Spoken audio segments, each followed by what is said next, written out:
Hello, everybody, and welcome back to another episode of the Slappin Kpop podcast. I'm Sammy, and today with me I have Kayla. Hello. And it's the beginning of Produce Month. It's Yay. Produce Month, yay. As you can tell from our bonus video from a couple days ago where we listed off our favorite trainees, this will be an entire month about episodes and with bonus videos about the Produce series, the vastness that is that show. All of it. All of it. Literally all of it. There's a lot to go through. That's why we have so much content about it. So we're going to have a lot. 4 episodes. This first episode is going to be our basic overview. Yes. So originally we were just going to do one episode about it. We were going to do one massive, here's the thesis. Here's the thesis we created. All 11 seasons of this show, yeah. But then we actually started going through the show and we started talking and we realized this was either going to be 5 hours long or we should just split it up into various We gotta split it up here. So do you want to tell them what the episodes are gonna? So basically, this is just gonna be our basic overview. This is gonna be the core of what our thesis is on the show. This is the Produce Retrospective, essentially. Yes. Next week we have Produce Superlatives, where we give out it's a fun award show that we decided. And then we have Korean versus foreign produce, because there have been 4 Korean seasons and 7 foreign seasons of this show, and 3 more coming out this year. 3 foreign seasons airing right now, which we are not going to talk about. This is only up to 2020. This is 2016 through 2020. Exactly. The Youth with You 2. Oh, yeah. Youth with You 3. Youth with You 2 in 2020. Youth with You 3 in 2021. And Produce Japan Season 2, not counted. This is up to Youth. The last seasons for each series are Japan 1, Chwang 2020, and Youth with You 2. That's all we're going up to. Yeah, because number 1, we're very early into both Chwang 2021 and Youth with You 3 right now. Produce Japan hasn't even officially started airing yet. Nope. So, we'll probably, I don't know, maybe mention those occasionally, but we don't have, they're not done, so we don't have anything really to say about them. We have no way of being able to do a retrospective on something that's currently airing. Maybe next year we'll do, mini updates. Mini update on the Produce series, yes. Here's the 2020 here's the 2021 addendum to the retrospective, but oh yes, you can't retrospective something that's currently airing. And also, so far, again, we watch these seasons post the groups being made. We don't watch them as they air because that seems difficult and also heartbreaking. I've done that before and it's very stressful and I don't like it. So I did that once for Island and the people know how that went. Would not recommend don't recommend it. But yeah, so we will do Korean versus foreign produce, and then the last episode is... It's the K-pop and music industry, Asian music industry as a whole, post-produce, and what kind of effect that show has had on the music industry, because it has had massive long-term effects on the music industry. But for right now, we're just gonna do our retrospective on the season. So the seasons being covered are all of the Korean seasons. All Korean produce, yes. The first that's Japanese... Produce 101, Season 2, Produce 48, Produce X. Then we have the Japanese season, Produce 101 Japan. And then the 2 simultaneous... China where it gets a little bit shaky. So here's the thing. What will be... There are a lot of seasons of Chinese produce-style shows, and we'll get to that. The only 2 we are covering are Official Chinese Produce, which is Produce 101 China, and then its sequel seasons, Chwang 2019 and Chwang 2020, and then the most produce-like unofficial season, which is Idol Producer, Youth with You 1, and Youth with You 2.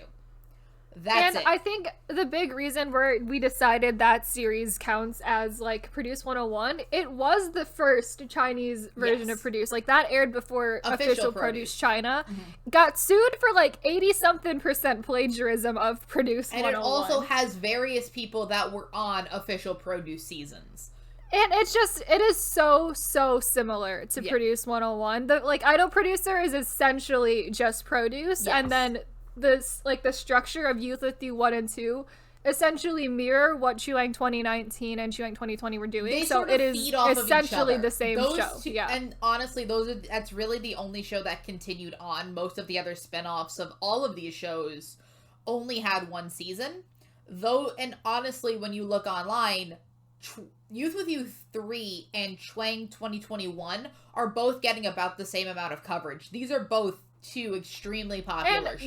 They literally air at the exact same time, and now they're on the same gender groups too. And they've now just sort of cycled into being like in sync with each other. So like that's why we've decided to do that. So let's officially begin with our thesis statement. Our thesis statement. So the official thesis statement that the two of us have come up with is that this show has forever impacted and ruined the Korean, Chinese, and Japanese music industries, and will continue to do that for years to come.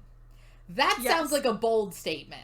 It is a bold statement, but it is so true. Like, the amount that this show has impacted the music industry, like, is insane. How this one series has, like, literally affected the whole music industries in 3 different countries. Oh, yes. Less so in China and Japan, because I do think their idol landscapes, it's very different, and also we can't as much speak to those because none of us, we know J-pop enough, but we don't know the structure J-pop of and J-pop. C-pop and are C-pop a lot less accessible. Almost impossible to access in a way that makes sense to someone who can't read J-pop and Chinese. C-pop way less accessible than K-pop is, so it's hard to really know the thing is how the music industry works for that. And we've gotten into C-pop and J-pop kind of through this show, and then sort of expanded from there. We've been into K-pop since the year 2012. I got into K-pop like casually from 2012, but hardcore in 2015. So I've seen K-pop evolve, and I think both of us have seen K-pop evolve from pre-Produce to what it is now, and Produce has had such a massive effect on how K-pop works. Yeah. In a way that I don't think a lot of people realize.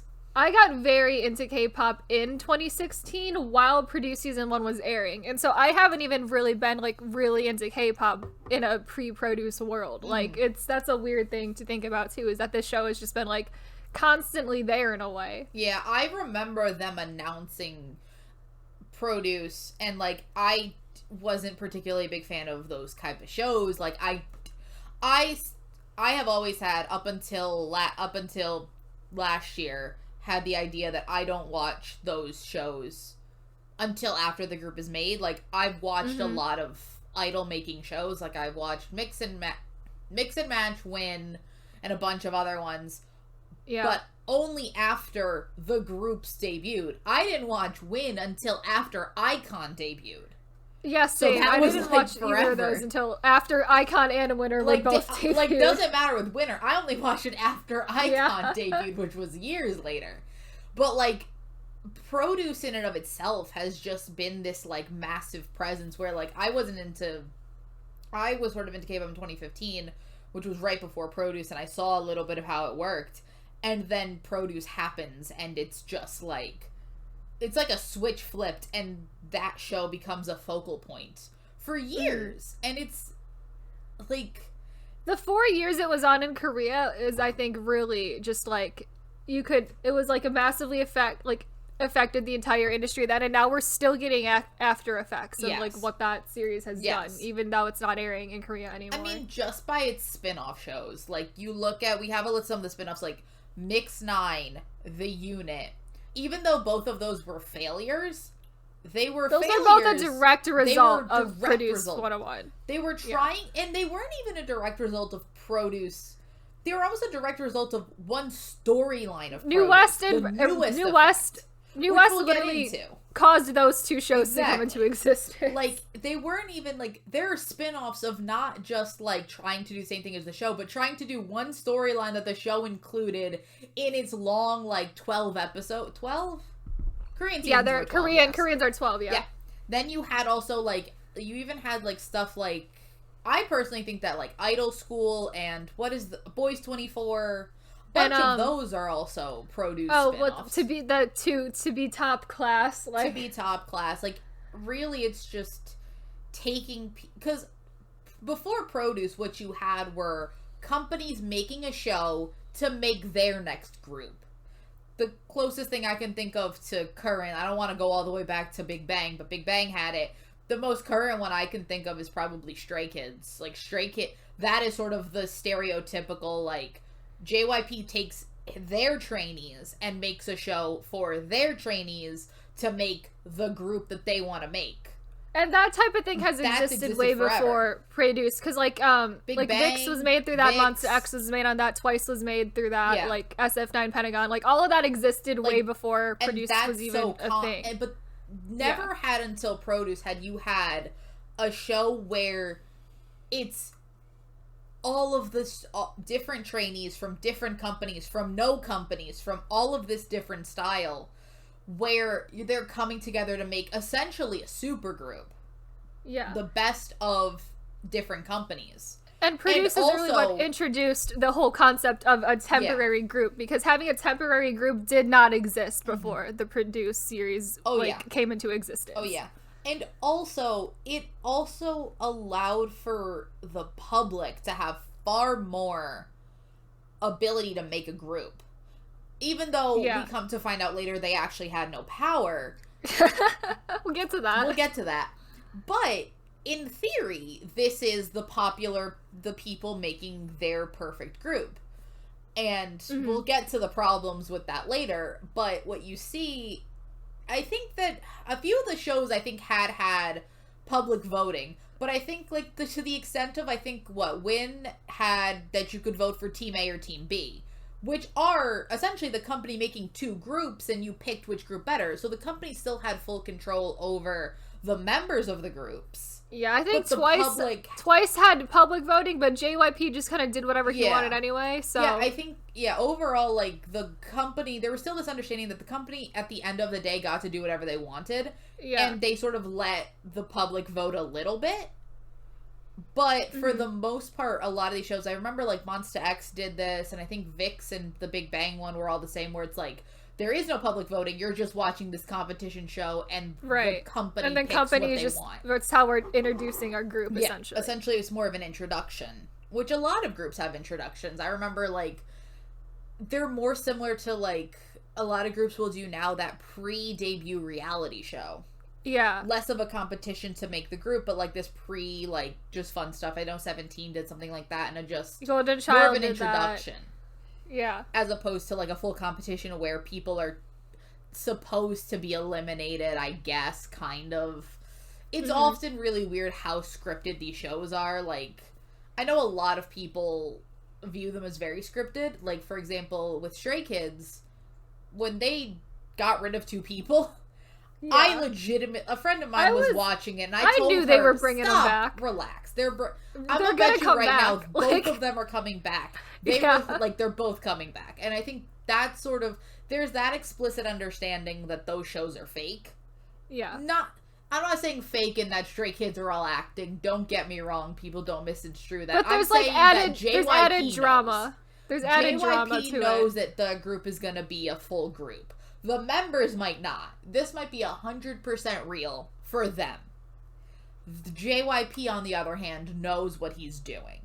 Yeah. But sort of that show is... Produce changed it in the way that competition shows are now just people, I think, like the idea of having power over the group, I think. I think that's a very... And I think from history, you can tell K-pop stans really like thinking they have power.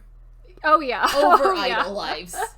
Just look at Sasaengs. Like, people like to think they have power. Yeah. So, moving on, I think we start with we're gonna go first really quickly through each season. All 11 season in chronological order, and then after that we have sort of some general themes across all of the shows that we want to get into. And also, we gave each of the seasons a small little nickname just to sort of give it some flair, if you will. Yeah. So you want to start season one? Sure. So, Produce 101 season 1, we're calling the proof of concept season, because that's really what it is. Yeah. Like, when this show started airing, no one had any idea it was going to be as big as it was. No one knew that it was sort of a surprise success. Was going to be as popular as they were. Like, no one knew how it was going to turn out. And there's a lot of aspects of the show that are still just, like, the groundwork for all of these other shows today, but have been tweaked and sort of made better as the seasons go on. I mean, but this really is just, like, the general framework for the entire rest of the series that come after it. Yeah, I think as you look at it, you can really tell that IOI it's well produced, but you can tell that this is almost a pilot season. Like, this is not as... The show gets it entirely more flashy as it goes on. The trainees almost seem like they are... Like, the contestants have a different energy to them. It's not as life and death as the rest of the Korean seasons tend to go with. Because the Korean seasons are very dramatic, but the IOI girls have no idea what's gonna happen. They're so dramatic, and the stakes seem way too high. Yeah. Like, we're acting like the stakes are, like, so high. But for the Korean seasons, the stakes are still ridiculously high, but having no idea that this group is technically a shoo-in for success... Like every season, like every Korean season post this the girls want to win and are extremely driven to win, but not to the point where they know that this is a guaranteed ticket to stardom. Yeah. They could win this show and still fail because no one knows what the group post this will do. If this show, like, was unsuccessful, this show could have gotten canceled, like, right then, and that would have been it. Yeah. But they do start the just started this phenomenon insane phenomenon for was still continuing to today. So. And I think that if you look at it, you get the groundwork for all of the tropes. Like, you get the groundwork for the contestant that's gonna absolutely kill it from F tier to A tier. You're gonna get the contestants that are like super polished from the beginning. You get the center of the pick me always gets like insane airtime no matter what. And they always make the group except for once, and we'll get to the one that didn't. They give them so much airtime because once you become the pick me center, they like want that person to make the group. And then you get like the trope of like different moments that just become staples of the show. Like, for example, Chungha's like where they make Chung a freestyle dance. They proceed to make at least one person that becomes a focal point of the show do that every season, no matter what country you're looking at. They make someone do that. Like, it little moments just become like staples of the show, not just the concept. And then we get this idea of like the Avengers group where there's like a group of trainees who are all ranked really high and do really well that are gonna do this one performance together that's gonna be more of a Korean amazing thing. Like that's a Korean thing, seasons don't do that. No. But that is, they mention it every single season of the Korean show. And then, so that's season 1. Moving on to season 2, which we called The Peak. Because this is season 2 of the show, and this is the best the show's ever done. All 9 seasons after this, not nearly as good. All 9 seasons are just there. This is the peak pure produce. This is the season of produce. It is the purest version of the show. It is we call it the single most influential season of the show. Half the boys on this season are currently members of extremely successful boy groups. You have not just the winners, not just like AB6 no, just like random people. You get half of ONEUS in this. You get members of the boys in this. You get members of One We and Flying. Like, bands. What? Bands. Like, you get and like every time you look at a performance from the season, you just see JBJ 95, this, that. So anytime you look, newest, we haven't even mentioned newest on this season. Like, you just look at it and it happens, like, you just see people that you're like, I didn't even remember you were on this season. Almost all of those boys, or at least the boys that make it decently far, are members of boy groups that matter. And that's not something I can unfortunately say about the girls from season 1. A lot of those girls from season 1 don't go on to do anything. They've like disappeared into the ether, a lot of them. And unfortunately, that's also not something I can say for the next seasons of 48 and X1. Well, half of the seasons of 48 are back in Japan, so we don't know where they are or what they're doing. Korean girls from those seasons, I don't see them as much as I think I think part of it is that there has been so much time since season 2 has passed that they're like, and we still have people from season 2 debuting today. True. So it is somewhat a time thing. True. But it's insane just going back and watching performances from season 2, and I was like, wow, I know every single person in this performance. Like, it's insane. We get to talk about the newest effect. The newest effect of this the newest effect is one of the most influential things that this show has created, in that the newest effect is where it's the sob story of, and this has happened in so many other shows already. Mm-hmm. And it happened on season 2 with different groups. We forget Hot Shot was also on season 2, but did not get that storyline. Top Dog was also there. JJCC also there. Like, but nothing. We get nothing from them. But it was specifically Newest, where they got the storyline of, we are a failed idol group that is trying to get it's the redemption arc. It's not even redemption. Mm-hmm. They don't need to be redeemed, but they need to save their career, essentially. Like, this is the one chance they have to pull their career, like, out of the garbage, essentially. And and all the seasons try to do it with different groups, but none of it to the success of Newest. And I think no one has been even close to the success that Newest was able to pull off. And we have full shows that try to do it. You had The Unit, which tried to do it on the scale of 200 people. You had The Unit was just a very poorly executed show in all aspects of it. Newest effect. And you had, in a way, Mix 9, because half the members of Mix 9 were already in different groups. I think more than half of the trainees on Mix 9 were already in actual groups. Yes, a ridiculous amount. So, like, Newest, and I think what made Newest work on Produce was that they were trying to redeem their career, but each of them got their individual storylines. Like, all 4 of them had individual storylines, and in a way, I think it's because Newest was already a name people recognized. A lot of K-pop fans will not recognize Hot Shot or Top Dog. Yeah. You needed, like, the perfect line of boy group that is popular enough that people knew them. Because early Newest was extremely popular. Oh, yeah. But they were kind of did, like, weird stuff with their management, and then people forgot they existed. Exactly. And then like, Fallen... Yeah. But if you said the name Newest, people remembered who you were talking about. Yeah. So, like, I think that Newest was just sort of the perfect group to do this, and it created a storyline that... And they were also extremely good.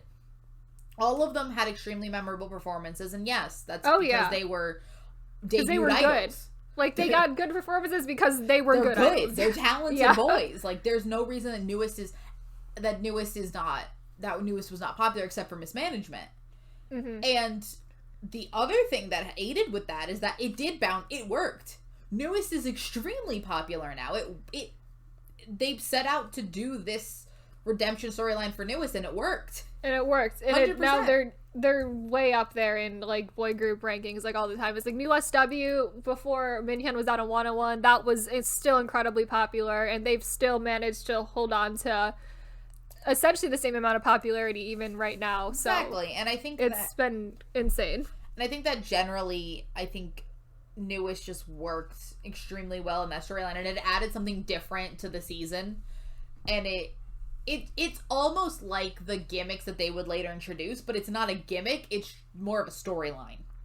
And in a way, because we've seen how in season 2 we've perfected all of the aspects of season 1, because something I forget is that they had a similar thing happen in season 1, because members of Daya went on Produce season 1, and they didn't really know what to do with them. Granted, I think it's different because Daya wasn't as popular, and I don't think the members of Daya who went on were as popular as Newest, or as talented as Newest by a lot. One of them is in the group, but it's like, I think that once season 2 hit, they sort of knew what they wanted to do with the storyline now that they had people who were sort of giving them more. When you're given the opportunity to have this group that was extremely popular, Newest Face was one of the most watched debut music videos of all time for years. For like so many years, that was the most watched debut music video. Like, that was an extremely popular song, and these aren't nobodies. They're from they're from Pledis Entertainment. Like, this wasn't a nobody group. And I think, and it was weird hearing the announcement that they were going on this show, because it didn't seem like they should have even been there to begin with. And then they go on and kill it, have the storyline, completely revitalize their career, and then proceed to have everybody else try to do the same thing to a lesser extent. But this season of... And then what I will always enjoy, that Produce doesn't lean into it again. Like, they mention that these other groups are part... In subsequent seasons, they will to a lesser extent do this, but they will never have the opportunity to do this with a group like Newest again. Yeah, the thing that happens, because it's... the only other season where I think Produce Korea could do it is Produce X, but we have about 3 different groups who are fighting for the new S spot in Produce X. So then it's like, now you can't do it because there are too many of them now. Yeah, like, I think that they took the perfect opportunity they had, and season 2 also leans into a variety of different... It makes its own tropes. Like, you have the extremely, like, you have what blows up with Daniel, and you have the rivalry between the top 2. And we have the wink. You have the wink. Park Ji-hoon wink. You have the Park Ji-hoon wink. You have all of these different things that are happening at the same time. You have the first, I think, major heartbreak of that show that would go on to be, like, JR not making the group is just... that was always horrible. having... The Korean seasons proceed to always do where there's at least one person where you're like, they're a lock.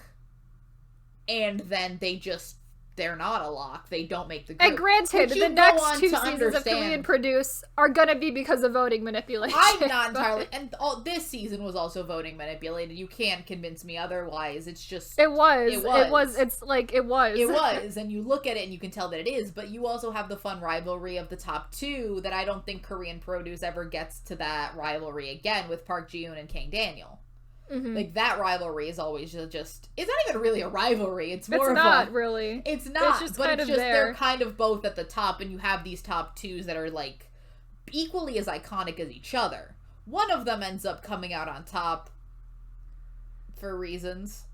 I will say because it's weird because JR is up there in first place for like half of the season too, but he's never really a part of it because it's he's not a part of the rivalry because he's up there.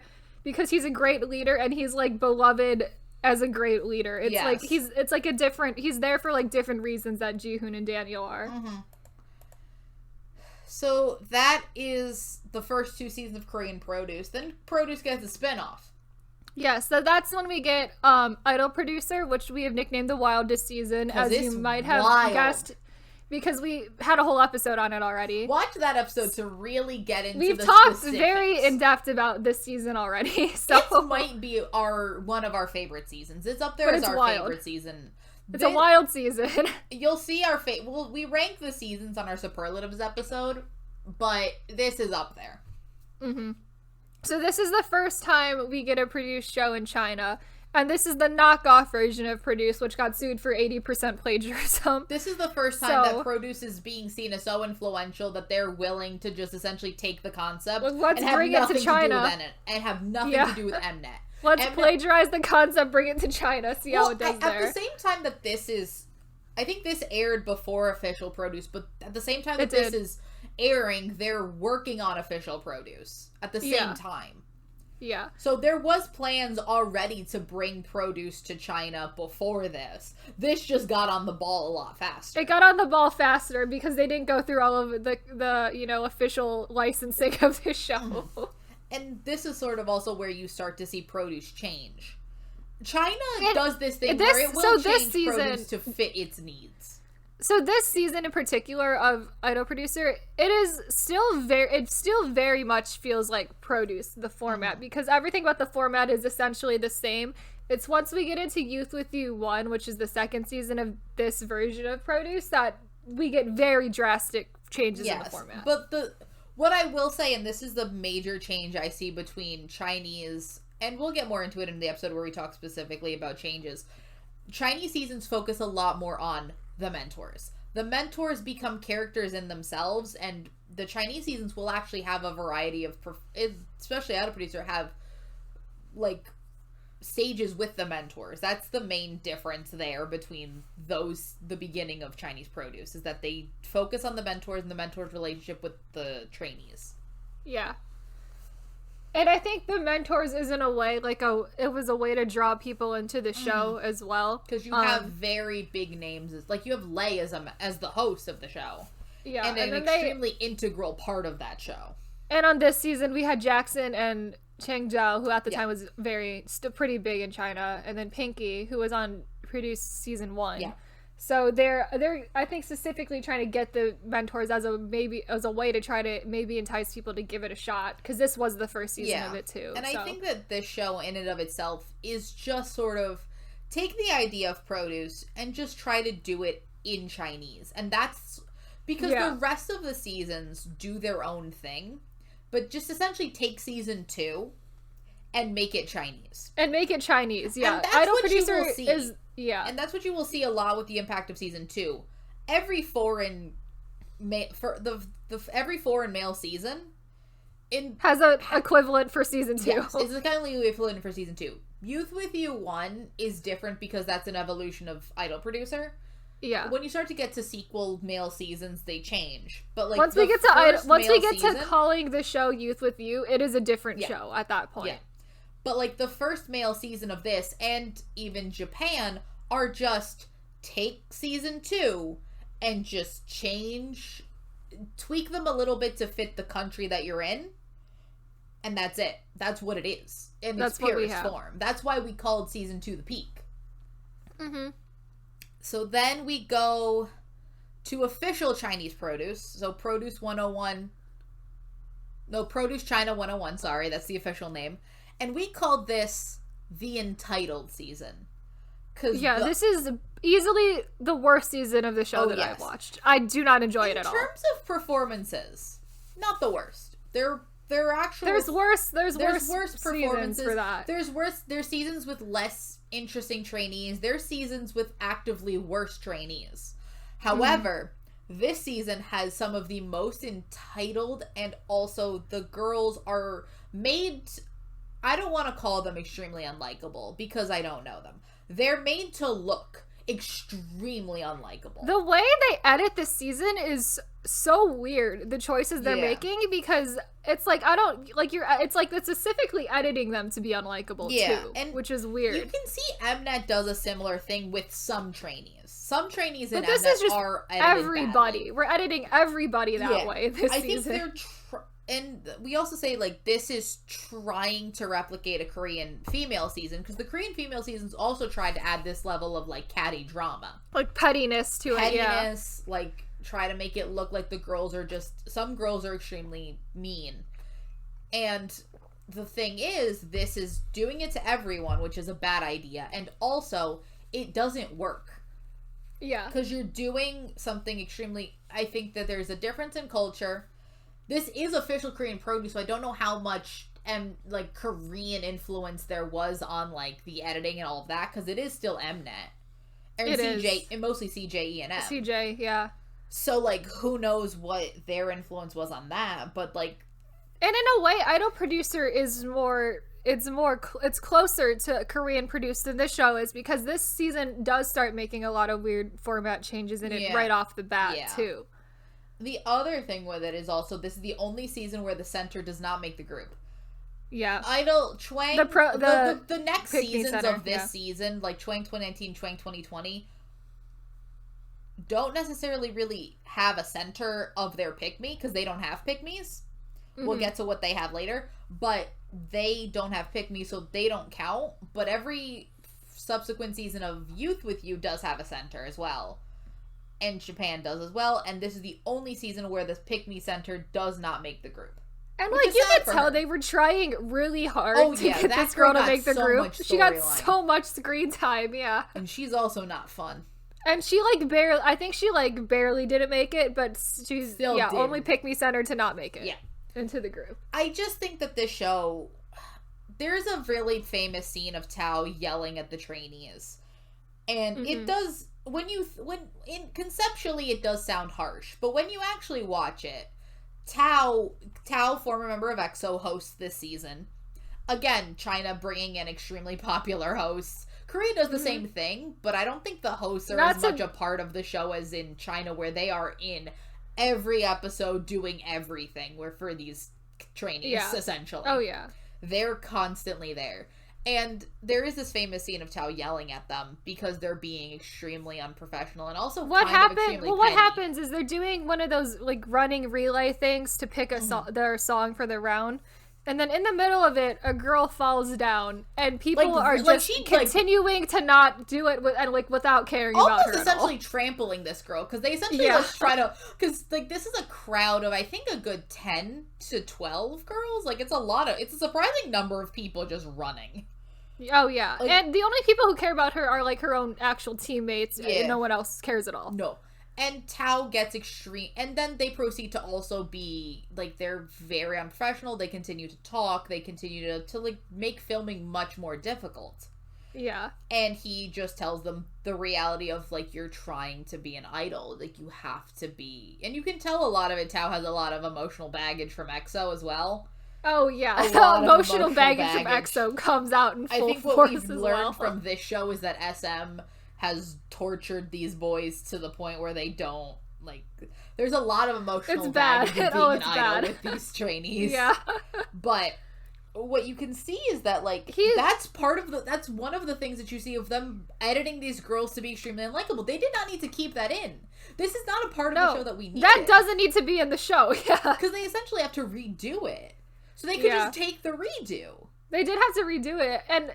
Like, the entire point that Tao is making, and he's like, you were crying yesterday when your friends were getting eliminated, and here, there's a girl who's fallen down, and you're trampling over her, not caring at all about her well-being, and we're trying to film a reality show right now, and you keep talking, so you're delaying the filming for everything.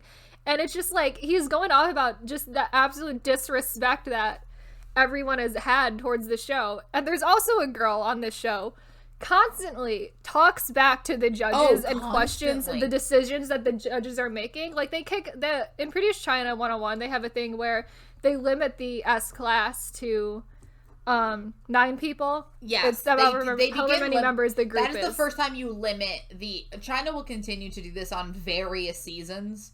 I think Youth With You also takes that idea next season. They just do that now. Mm-hmm. So, like, but to get into S class, you have to one-on-one battle someone who's already in the S class, and then they make a decision where they move someone to S class. This girl constantly, why are you doing this? Because I don't think that's correct. And also, it is only to her friends that she will do it. I know, and it's like, this is like not what you should be doing to the people.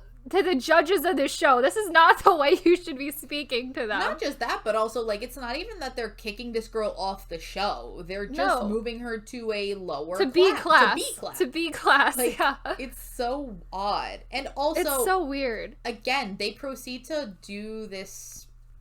They limit the S class as well, but also they, like... The battles aren't even... Like... They get mad at people for doing the battles when it's like they're not even picking who they battle against. The judges give them essentially a card and are like, this is who you're battling to get into S class. Like, it's weird that these girls are both like, they know it's a competition, but get mad because they're having to compete. It's very odd the way they treat this competition. It's very weird. This whole season is just, it's a weird season to watch, and because everyone is so unlikable in it, I just really did not enjoy it at all. Like, and this is the only season I think I'm just like, I actually, like, don't like what's happening in this season. Nope. Yeah, a lot of those, and, like, there are some highlight trainees, like, there are trainees that I do enjoy, and most of them are unoffensive and just sort of go along with it. But then there's the ones that are extremely unlikable, and they are very constantly doing things. It's like there are 2 girls at WJSN in the show. They're both fine. Like, they're just both here. One of them's the center of the group. She's great. Yeah, like, she's good. Great in that show. Mm-hmm. Great. Mimi, she's fine.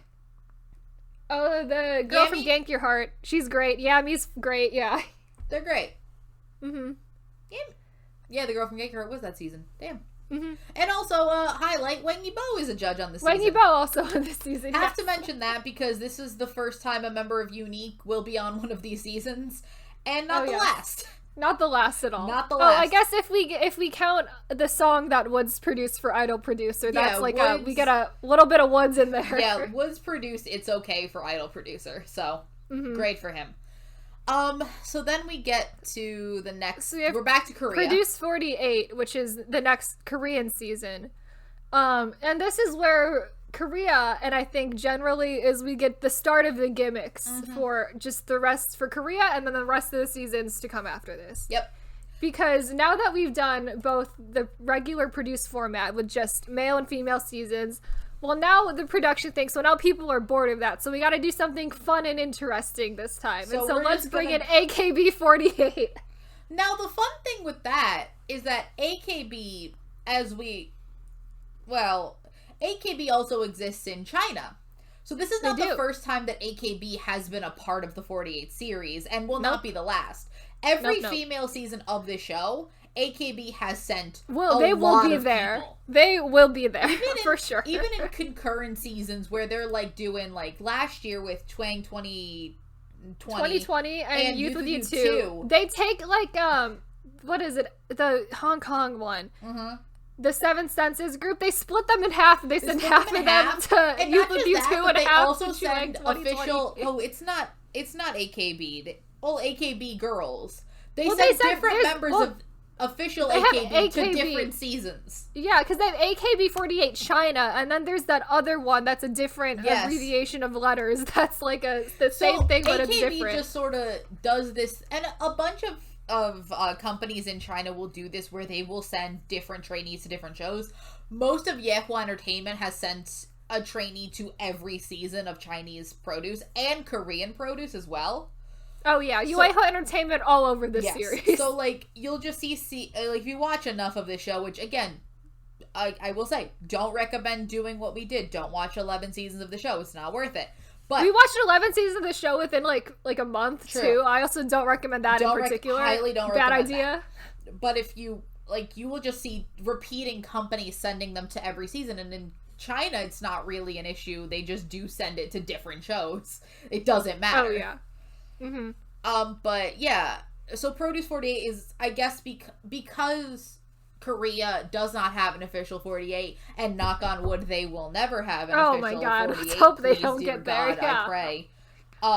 They decided that, no, we're just going to incorporate them into this season. We're going to bring half the Japanese like, going to make the show half Japanese, yeah. And what gets me about this season in particular is that Produce decided we're going to bring in half Japanese trainees for this show, but we're still only going to let Korea vote because this is a nation's girl group. And so even though we're borrowing trainees from a whole other country, this is going to be only Korea still. It's the nation of Korea's girl group, but it has to be half Japanese, which is why it's not half Japanese, but and also because... There was a rumor before the show started that what they were maybe going to do with the format was they were going to have Koreans vote only for Japanese trainees, and then the Japanese people vote only for Korean trainees, and then the group was going to be a split 6 and 6. And I'm like, that's great. You should have done that. Why didn't we do that? Because I feel like that would have been interesting, though. I feel like I don't trust the people. I feel like that's a way more fair way to run the show than to, like, this is just only Korea. Yeah. The show has half Japanese trainees, but we're only gonna let Koreans vote. Even with the gimmicks, I did feel like this was a less popular season. It is. It definitely didn't have the same popularity that Produce Season 2 did. There was definitely a drop in popularity. I mean, I just think that especially in K-pop, it moves so quickly. Like, you cannot do... Even with gimmicks... Oh, it's the 3rd season of Produce, no one cares. If they had changed the name of the show, if this was like Idol Pick 48 or something like that, or some other name, and it was a season 1 of a new show, I think people would care more. But I think the fact that it was just a 3rd season of the same thing, I don't necessarily think that this is a gimmick that is going to be popular to begin with anyway, because I don't think there are necessarily a lot of Koreans who have a lot of investment into AKB48. Yeah. I mean, also, no offense to the AKB girls, but the AKB girls are not idols. In a way, AKB is an idol maker in the idea that they're technically singing and dancing, but not in the level of a Korean idol. You just look at AKB and IOI or something like that, and you see the difference. And it's made obvious immediately how much the gap in talent is. Like, episode 1 of this show is every single one of the Japanese trainees is not at the level that these Korean trainees are at, because the music industry and the way that they're trained is just so different. And that's not any of their fault. It's just that when you're bringing all of these girls who are coming from a different music industry with different standards for them and putting them in the Korean trainee music industry, like, the difference is it's just so different that it's like a weird way to, now when you're comparing everyone like directly to each other, it's just harder for them. Yeah, I just find that like, it's a gimmick that I know that they probably had to try something, because you can't just keep doing the same show. But you can tweak your show. You can change your show, make different challenges, do something else. China does the same thing. They didn't have to partner with a completely other country. Another country, to make their show work. And I think that when you're leaning so far into these gimmicks, whereas you don't change, the structure of that show does not change. The gimmick changes. Like, they do the same rounds, they do the same storylines, they do the same everything, but just now half the trainees can't speak Korean. Yeah. That's the only change. And I think that's why you ended up with a group with only 3 members of this other group. Yeah. That and just the talent level being immediately so different between the Korean trainees and the Japanese trainees. Looking at it, there are, like, I could find 6 Japanese trainees. Probably more than 6. But I had an idea in my mind. There are 6 people I could have plucked and made a half and half group. Yeah. There definitely could. You could have. It's just that I think that this is a flawed concept from the beginning, because you're also doing challenges that do not suit these girls. Like, you're putting these girls into something they were completely unprepared for. Oh yeah.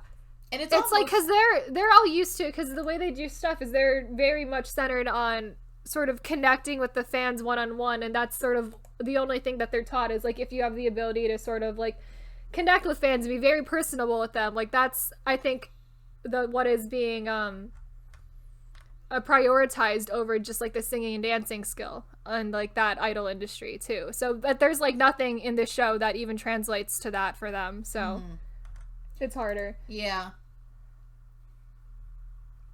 So and this is also, last note, this is also where the voting manipulation starts the voting manipulation. Like, season horribly 1, noticeable. The thing with Korean produce is that there's always been rumors of voting manipulation. From season 1, people were like, that's like, different things, like, this was rigged, blah, blah, blah. Yeah. Season 2, there were a lot of opinions that it was rigged, and that they're quite valid. Season 3, when you look at the voting, like, the pure numbers of the voting, people looked at it and were like, this is rigged, period. The like, voting I'm looking from at this, and the it's course obvious. of the show is all over the place. Just from the beginning to, like, the finale is, like, there's so much fluctuation in just everything. And then looking at the final group, it's like, how is this happening? Yeah. Like, it's so weird. Yeah. And Produce 48 was one of the Produce seasons I watched live. Produce 48 and Produce X and season 2 are all shows that I watched, like, live when they were airing.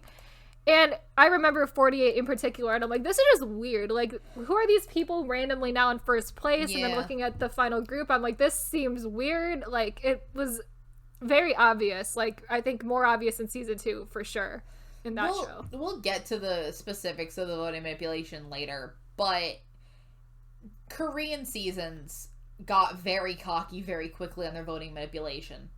You could look at them and be like, this is wrong. There was, like, an exponential increase in the amount of voting manipulation as the seasons went on. So then we go back to China, and Idol Producer has changed its name, and now it's Youth with You 1, which, funnily enough, I think originally at some point was called Idol Producer 2.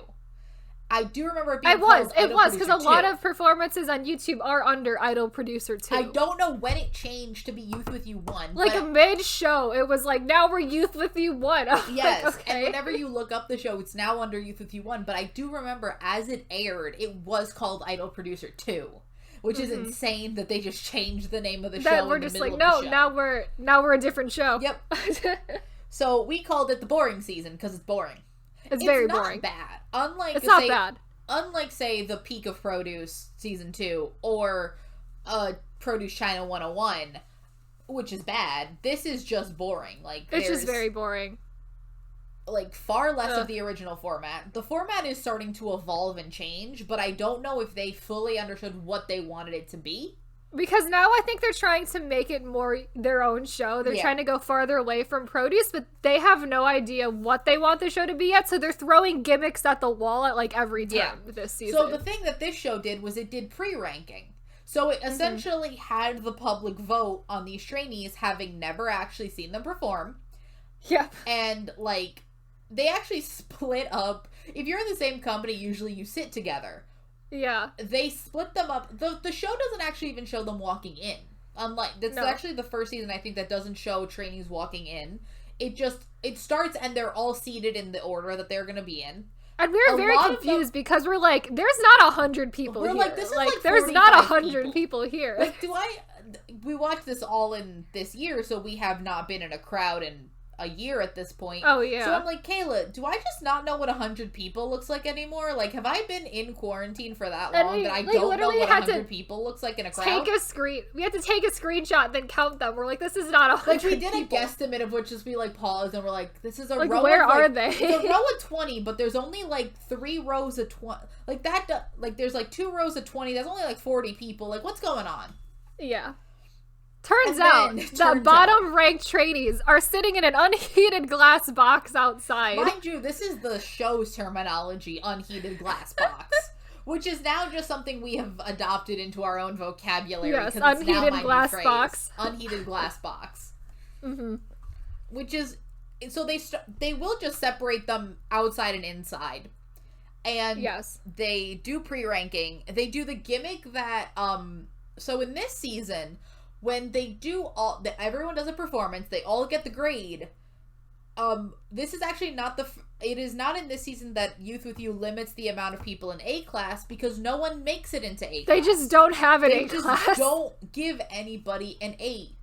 Which is a gimmick, because a lot of these, they were very good. They're very good. And they're just doing this for a point at this point. They did it for the plot. They did it for production. And it was weird.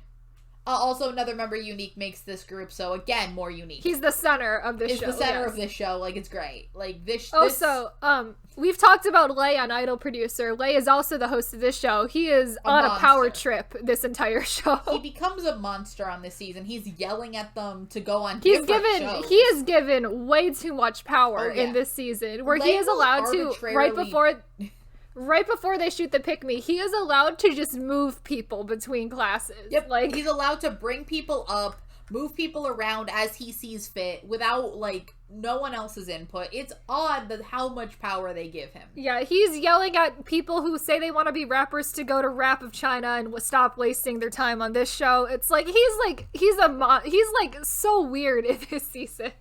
He becomes... Which is, again, why I say that SM has destroyed these trainees. Also, there's this weird thing at the end of a lot of episodes where they will just do charity work. Yeah, they highlight different charities and send the trainees off to do charity work. My question is why? I don't know. But it's good. Like, I'm not saying charity work is bad, but that's just why? an extra feature of the show is we're going to do charity work. Yep. And the show also has a panel of, like, old men who are singers. Like old singers who are, like, giving commentary on the whole show. And also lessons somehow. At some point they go and give them life lessons. Yeah. And then they're allowed to, like, save people occasionally during, like, the elimination episodes. So essentially they will have, they're a panel. They, like, give the production, like, a list of, like, I think there's 12 people, whatever is the number of people that make it at the end of the show that they think are good and deserve a chance. And if this is before the voting's revealed, so the voting gets revealed, and whoever is on their list that is not saved by the public is saved by these old men and will continue on the show. That's their gimmick, which is a weird gimmick and usually ends up in nothing because they end up going home anyway. This season has so many gimmicks. Like, it's a lot. And they also do the thing where the first evaluation performance, one of the two groups going against each other just doesn't get to perform on stage. One of them performs on stage.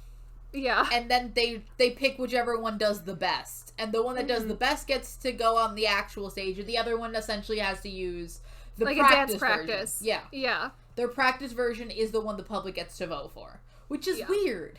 It's a weird thing to do. Yeah, I think this show was just trying to make itself different than, again, it's like the 48 thing. You're trying to put in gimmicks so people don't get bored, but this is a transitional. I view it as a transitional. And with this season, at least 48 had an overall theme. We have no theme with these gimmicks. Like, we're just throwing things in here because, like, we just need new things to do with the show at this point. It's weird. Yeah. So that's fun, I guess. It's what we did. So, yeah. So after Youth With You 1, we have Produce X, which is the end of Produce Korea. The end. And this is where Produce Korea has jumped off a cliff, essentially, is what we call this season. Yeah. There's, like, no rhyme or reason to anything that goes on in this season. No, because it's like Produce Korea, we're doing the weird X gimmick, which is essentially just means we're going to replace the F class with the letter X instead. Like, again, I think there's no purpose to that. Like, Korea could not think of a gimmick because they realized that there's no male 48. They have no gimmicks, like, what can we do? So let's just make one of them, like, a cumulative. Like, none of it makes sense. It's all stupid and it doesn't make sense. It's like the only other thing they do is like, oh, at the end of the show, one of these trainees is going to be the X trainee, who is like the person who's accumulated the most votes over the course of the series, and they're going to be in the group. Guess who's the person that accumulated the most votes over the season? The person that's going to be ranked in first, because that's how that works. It's weird. It's so weird. Like, that makes no sense what they're doing. Essentially, the only other thing I noticed that was different is, like, we're gonna make this performance the X performance, which means it's gonna be, instead of just vocals, it's gonna be vocal and dance, or it's gonna be rap and dance. And I'm like, okay, well, now we're just doing stupid shit. Like, but also, really no offense, but even when you're doing a vocal performance, unless you're performing a ballad, it is a vocal and a dance song. Unless you're rapping and not, like, most K-pop performances are blank and dancing, unless you're doing a ballad. Like, because they already have done a vocal and a dance performance, because that's what round 1 always is in Produce Korea. So it's so weird. It's very odd. It's so odd. This is where the voting manipulation is really noticeable. And this is the least popular season of that show, because I think people at this point where they get caught for voting manipulation, and also, too. Third time I will mention this, member of Unique makes this group as well. Hello Woods for the second time. Hello Woods again. Also, I don't know if I mentioned this before, but another member of Unique was on another one of these spin-offs called All For One. We don't talk about that season because it doesn't matter. No, because it's not enough. All of them are thriving. Living their best lives, except for one that's in 4 out of 5 people on a Produce or Produce spin-off. Yep. I just want to point that out because we are now the only people holding up the Unique banner. We have to carry the Unique banner for just everybody now.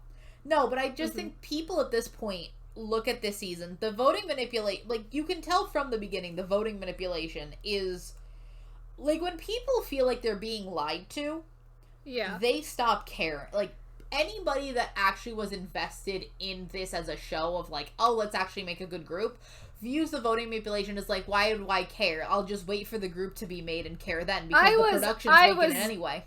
I was so done with this season by the time Produce X came around. I watched the least of this season out of all the Korean seasons because I was like, I'm so done with just everything about it. And I remember seeing because I was following, I didn't necessarily watch every episode, but I followed, like, who was ranking where. And then seeing the final group, like, lineup, and I'm like, I've never seen some of these people's names before, and there's, like, very obvious people missing from this lineup. Like, it just seems wrong, and I was like, I put it on my Twitter and I was like, why does it seem so weird? And then one of my friends who'd been following the show pretty closely is like, that's because it is very weird and it makes no sense at all. Yeah, no, I think that this season was just, like, I don't know. There is a way to save this show if they had done the correct changes, which is, again, Korea tries to not change the format of the show itself. They change the miscellaneous things around it. Like, they'll change how the voting is done, or they'll change how the trainees are selected. But the rounds are still the same. They don't add anything to the rounds. They don't make the rounds more interesting. They just change the miscellaneous, like, they change the set dressing a little bit. They don't I change really the think core that they and the could bones literally of the show. I feel like they honestly could just copy paste season 2 again and be fine. Like they don't. I don't think they need to make money. I think vast, that you like, either needed to go gimmicks. back to basics, yeah, and make a pure version of that show again, like season 2, or change the bones of the show. You can't do this half and half where you're like not changing anything and essentially just like you can't do what they're doing, which is changing weird things. Like just either make the show or make a different show. That's what China did do, and that's why they are, I think, able to continue the show. Yeah, because China produces now just its own thing. And it's a different show. So it's a way different show. So we're now on to the second season of official China produce, Chwang 2019. This is where you really start to get another difference, which is why that they also changed their name from Produce China 101 to I think so. Chwang After 2019. the voting manipulation scandal in Korea, everyone was like, let's just disassociate ourselves from that. Yeah.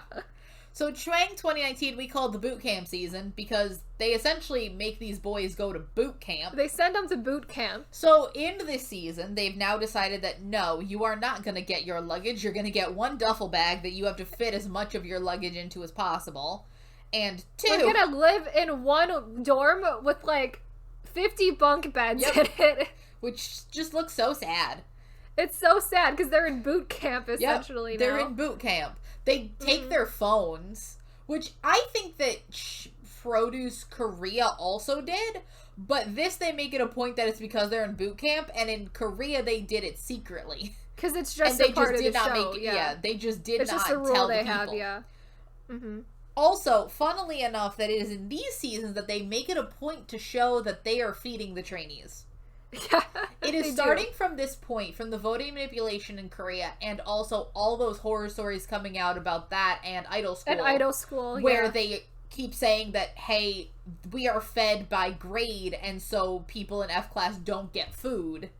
Yeah. Like, it is from there that they make it a point to show that they are feeding these kids, and that these kids are getting food, and that they're getting places, that they're treating them at least with basic human needs.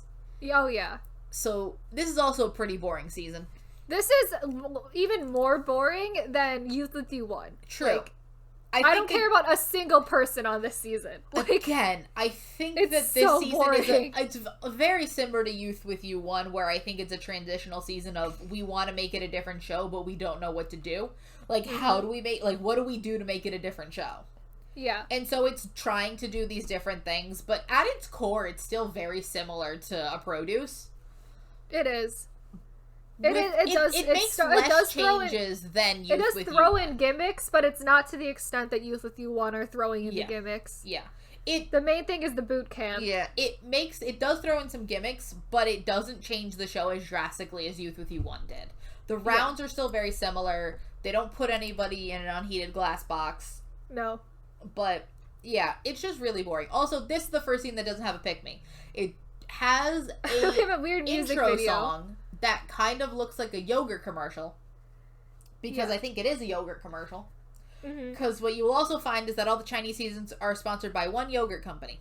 One yogurt. It's the same yogurt company. Same yogurt company. It is, I think, a little drinkable yogurt that I don't know what it is. But I think I've been so, like, indoctrinated having seen it in the right-hand corner of my screen for hours on end on 6 seasons of the show that I'm now curious what it is and to drink it. I will say, if you have a problem with product placement, do not watch any of the Chinese seasons, because the product placement is ridiculous the entire time. There is, and not just, constantly, a good, like, 90% of the time, your right-hand corner of your screen will just have yogurt drink. 2 bottles of yogurt in the corner, just sort of indoctrinating you to, and then it does like an animation every like 30 seconds, so like you're aware that it's there the entire time you're watching this show. Oh yeah. And like also various other product placement, but the main one is the yogurt. The yogurt is a lot. Also all the quote unquote confessionals where they're just talking to the camera about their experiences, next to them in the Chinese seasons will just be a sponsorship. Whether that be for like always. vitamin water or like random like things that internet things that I don't know. Skincare, some sort of phone thing, like The product placement is like ridiculous. I don't read Chinese. The Chinese sometimes I don't even know what it's trying to sell me, but I'm looking at it for hours.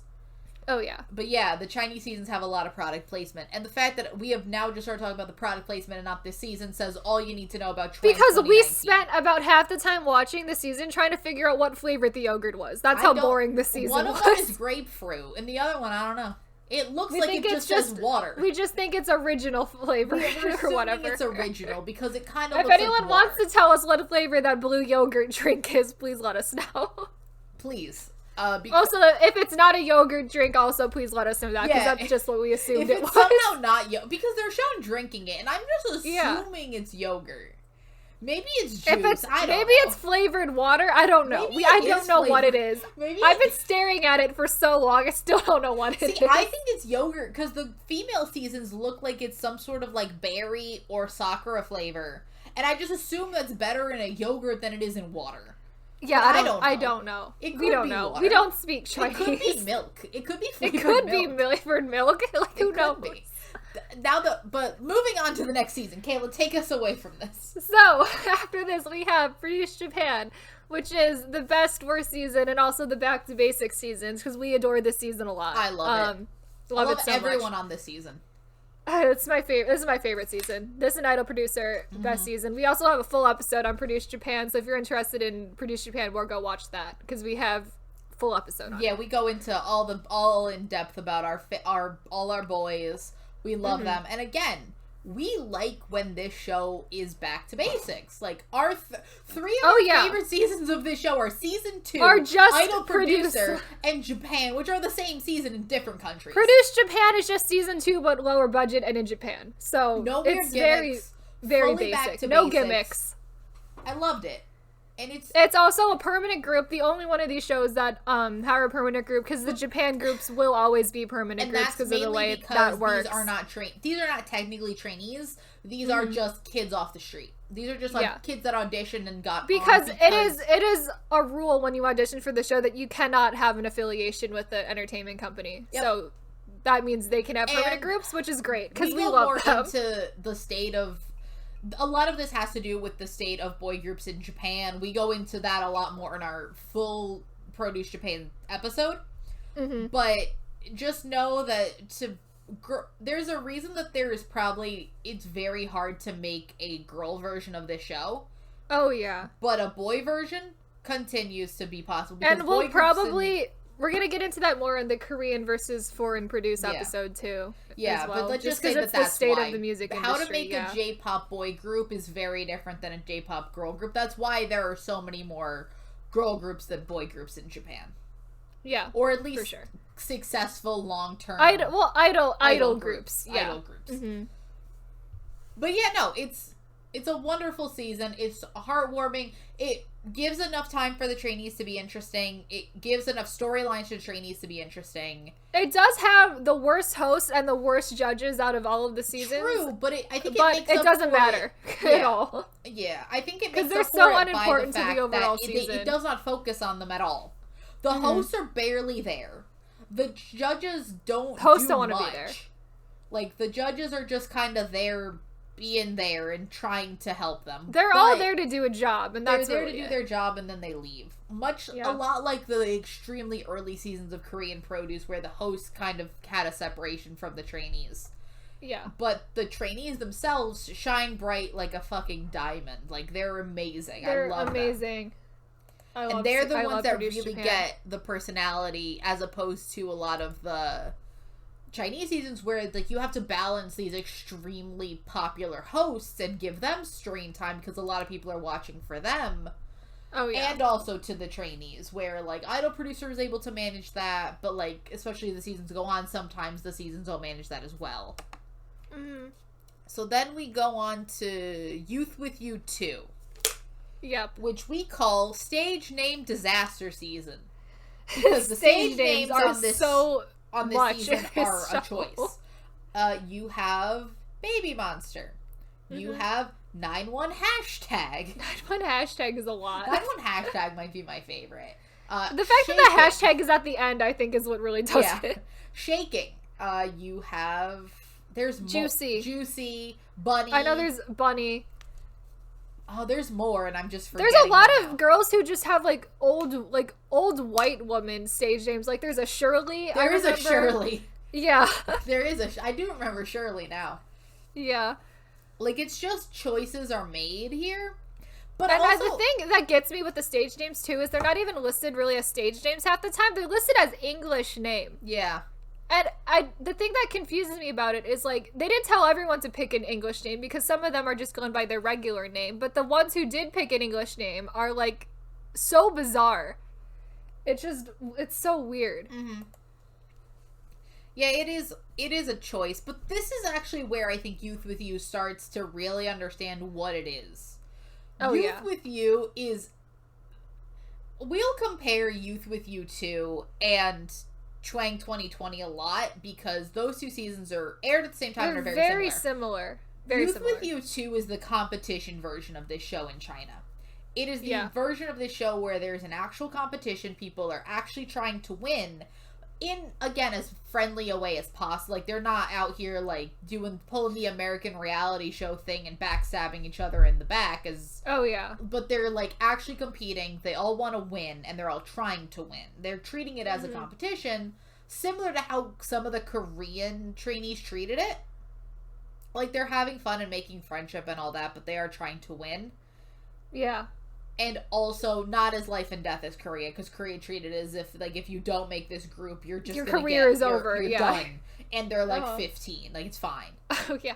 Once we hit 2020 as well, the show's now twice as long. Yeah, as for some reason. There's 24 episodes now of this show, and the group is sort of an afterthought as well. They're trying to win. They're trying to, not so much to make the group, but to make it longer in the show. Yeah, I think we spend a lot more time. The more screen time you get, and the more popular you become. Yeah. You realize that you don't need to make the group. You just need to make it long on the show so people remember you. So we spend a lot of time now just, like, doing fun activities and that have nothing to do with the actual competition. The show starts with a tea party. So the host of the show has changed to Kun, who is the center from Idol producer. Yeah. And also Lisa. Lisa's here. Lisa from Blackpink. Lisa can't speak Chinese at all. No. They communicate with Lisa entirely in English. There's, like, that one judge who we don't like, the annoying woman. Oh, yes. Ella. She essentially has to translate everything Kun says into English, then tell Lisa in English. Which, again, that's how they communicate. I do not know why they do not have a translator in her ear. Yeah.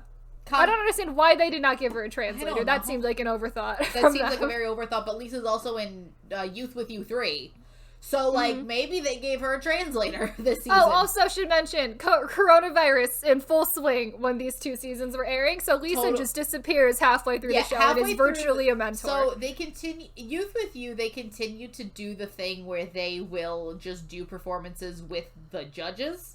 Mm-hmm. Kun, there. Rap mentor? No, not rap. No, vocal mentor? There. Ella, not there. Lisa, also not there. Lisa's not there. Yeah. Lisa gets, the girls essentially for that performance dance, and then the camera zooms into a screen, and Lisa appears. And Lisa is somewhere else, yeah. And Lisa is in Korea. Mm-hmm. I think Lisa had to because I think this also was around the time Blackpink was making their comeback, so she probably had to go back in quarantine. Yeah. Mm-hmm. Yeah, no, this season was just sort of where we start to transition to this show being less of a competition to make a group. Yeah. And more of a competition to stay on this show so I get screen time. Mm-hmm. I also want to make a weird comment because there's a weird thing that happens in the finale of the show where they get, like, congratulatory messages at the finale or, like, encouragement messages from a bunch of members who are 9%. Yeah.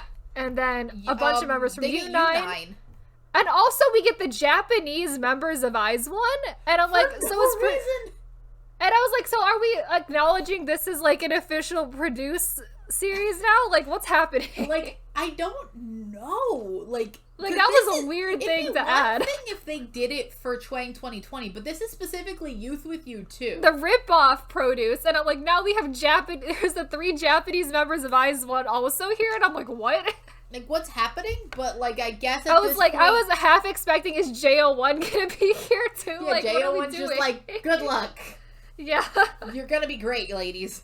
Mm-hmm. I don't know. Maybe J01 will go on Youth with You 3. Maybe that'll be the thing. Maybe they'll cover J01 on Youth with You 3. But, yeah, so that's that season, which is very similar to the next season. Yes. Which is Chuang 2020, which we like to call the Princess Castle season. So, mind you, remember that last season of Chuang 2019 we called Boot Camp. Now they're pretty princesses. Castle. And we will get into this, I think, much more in a specific section we want to talk about. But this is a very similar format to Youth with You 2, but I think it's even more so in the realm of creating the group as an afterthought. Yeah, now. Like the Youth with You 2 has competition elements. Some of these girls do want to, like, it's much more like they remember that it's a competition and that they want to win. Yeah. I don't think a lot of these girls realized on Chuang 2020 that this was a competition. This is a competition. Like, there is no competition. We're here for Princess Summer Camp is what this show is, essentially. This is Princess Summer Camp. Yeah. A lot of these girls one girl, this is specifically the moment I remembered where I'm like, oh damn, this is not a competition. The neck injury. So it's a neck injury, and I think they realize that she has some sort of spinal problem. And she cannot, like, she's full neck brace, like, she can't go back on the show. She has, like, an actual medical condition where she probably can't dance the way that they would need her to dance on the show. And she's very upset, and she's crying. And we're like, oh, she's sad, she has to leave the show, she won't get to debut as an idol. No. She's sad that she will not be able to go back to her friends in the castle. And live in the castle anymore. So, mind you, also, they are in an actual, like, castle-looking mansion thing. Oh, yeah. Full-on castle. Mind you, remember, the boys were in a warehouse with 50 bunk beds. Yeah. They're in a princess and now we're castle. In a castle. And also, like, they're full-on, like, they get suitcases of a variety of so much clothing. They're in, like, nice pastel-colored rooms. They straight up get to wear princess dresses at one point in time in the show. And the girl is very specifically very upset that she will not be able to hang out with her friends in the castle anymore. And not once does she mention that she's upset she can't debut in this group and that her dream of being a singer is over. Like, that is not once ever mentioned when she's crying. Nope. It's the castle. I mean, I would love to live in a castle with all my friends. Sure. That sounds great. That sounds great. But if I was on, if I wanted to be a singer and I was on this show and I had to leave because of an injury, I feel like that would be the forefront of my mind. Sure. So those are all the seasons of Produce. Yep, mind you, 11. This has a very fun EXO reunion. The XSM reunion. Luhan is a judge. And Chris is there for one episode, and also another. Also, SM Victoria. Trainee. Victoria is also there as a host. Yeah, so we really get the full-on XSM reunion here, which is very fun because they're thriving on this show. They're living their best lives, and also Tao, Chris, and Luhan will just sit down and vaguely make references to EXO. It's very funny. There's clips on YouTube if you don't want to watch the show. There's just freaking clips on YouTube of them just talking, and I love it so much. They're so clearly talking about EXO, but I don't think they're probably allowed to explicitly Legally, say I don't think they're allowed. But we're just like, we all know what you're talking about right now. Mm-hmm. So now we want to give fast mention to a bunch of our favorite trainees who have been on the show, because we do like a lot of them. You've seen our top 50. So this is just also some of our... if you've seen the top 50, these are just the top 50 again. I also want to make a quick side asterisk for the top 50 video where we have the center of Rise as number 50 on the list. Yes. And I want to say that he's only there because we can't remember anyone else from that season, not because we actually like him that much. I think that was the fact of, like, we got to a point where we had a spreadsheet of every season. We started putting people under the names. We... had like 10 people from like Idol Producer and Japan and season 2. And then we had to, like, you cannot make the entire list of those 3 seasons, so you have to cut. We managed to get season 2 down to 9, and then we could not cut anyone else. So we're like, the max is 9. And then we just And we had to have at least we one could not name per a episode. single person from Chuang 2019. No, because I think we also have the one kid that was in Cross Gene. We did put the Cross Gene kid on the list. But they're very low each. So we just sort of needed. So the rules for that were that there needed to be at least like 1 or 2 people per season. Yeah. But we couldn't have more than 9 because we realized we can't cut anyone else from season 2. Yeah. Those were the rules. If we were going with our pure thoughts, it would just be 30 people, and it would be 30 people from Japan season 2 and Idol Producer would be the whole list, like 20 people from the other 8 seasons. The other 8 seasons, yeah. Which is fine. Mm-hmm. So, like, you have some of our favorites. Ren from Japan, best center. That's not a center. Ong Sung-woo. Love him. Most of 9%. Justin, all of 9%. Theo, Fan Chung, Nong, Lil Ghost, Rich Man. Like, love them. Buffon, love 9%. Not in the group, but also we love you. We love Buffon as well. And Buffon and his fur coats. Yes. Woods and all the members of Unique that were on these shows. All of Unique, yes. All of Unique, you did great, sweetie. Eunbi and Soyeon and Woods, love them. And Curly, best female center, Curly. Curly, best center, female center, yes. Yes, Fei, love her. All of the members of JBJ. All the members of JBJ are icons. Unfortunately, we could only fit one of you on the top 50 list, but no, Kenta, you were real close. Yeah. Or all the members of Orbit as well, the Japanese JBJ. Again, only one of you could make the cut. Sorry, other members of... Oh, 2 of you, sorry. 2 of you made the cut. Sorry, other members. Yep. Baby Monster, who we love. All the members of Newest. Nako. Love Nako. Dongyoung and Hwaesung, our resident boys. Band members, yeah.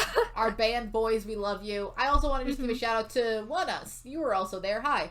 Oh, all of One Us? Yeah, most of One Us was there, yes. Show, singer extraordinaire Show from Japan, and Chungha, because she's an icon. An icon. Yep. So there. It was a fast mention of all of our favorite trainees, but great. All of them great. So now we're going to go into themes and just tropes we've noticed. So we've talked about this a little bit, which is that this show is how companies get recognition for their trainees. As the show went on, that's how it happened, because companies would just throw trainees on there, possibly not even expecting them to make it. Yeah. And then just like, here, become popular for a little bit. We'll send you on this show. At least some exposure. Yeah. For when we debut you in a different group later. They had, even for groups that had not debuted, you have, season 2 has One Us, One We, N-Flying, The Boys, JBJ, Reigns, WeEye, Dice, Bay173, Gravity. Technically, they have 2 members of Next, and a bunch more. Like, a whole bunch more are also there. Like, we started going through it, and we're like, no, we can't put all these groups. I'm not sitting here and listing groups for 2 minutes. Yeah. There's 100 boys, and there's, like, more groups than you think 100 I'd boys. say about, like, 60 to 70 of them are now somewhere. Debuted in a group. Yeah. Yeah, a group that, like, you've at least somewhat heard of. Or they're like a soloist. Like there's a really good amount of them that are like actually just in groups now. Yeah. Yeah, and then you get Boys 24 under 9. I love that we forgot under 19. Oh yeah. Because that made one the 9. Idol School, and just so many other reality shows that again were just people using these shows to either get more recognition for their groups or make new groups entirely. And again, on Boys 24 and Idol School and Under 19, you have people from seasons of Produce. Oh yeah. Also on this show. Also there, yeah. Like, they go on to do so, like, you just have trainees that make almost like a living on these shows. It's like nowadays, like, when you, like, new boy groups debut, there's at least one member who has been on a survival show. Some of them multiple survival shows, and that's just the norm now. Yeah, what really hit that home for me was when we were doing our Road to Kingdom preview show. Oh, yeah. And we decided that we were going to mention, because we knew some of it. We knew One Us had done a bunch of stuff. We knew different groups had done a bunch of stuff. And so we started writing that down, and then we realized, shit, members have done like 3 of these shows. Yeah, one us with Mix 9 in the unit produced season 2. Like, it's so much. They've done so much. It's insane. It's rare when you, like, because, again, doing our 2020 boy group previews, it was weird when we would get groups that just didn't. Like, for example, we were doing... P1 Harmony. Yeah, P1 Harmony had nothing. Yeah. And we're like, what? How is that even possible? Where did they come from? These days, yeah. Where did they come from? And they just sort of appeared out of nowhere, which used to be the norm. I remember when that was normal. Like, would... Or you would have the reality show from their company, but nothing else. Right. And now I'm, like, expecting them to have done the unit, Mix 9... pushing out a boy group that doesn't have any type of survival show experience is, like, weird nowadays. Because there's so many of them, the chances you're gonna get somebody with at least some experience on a show, like, is so small now.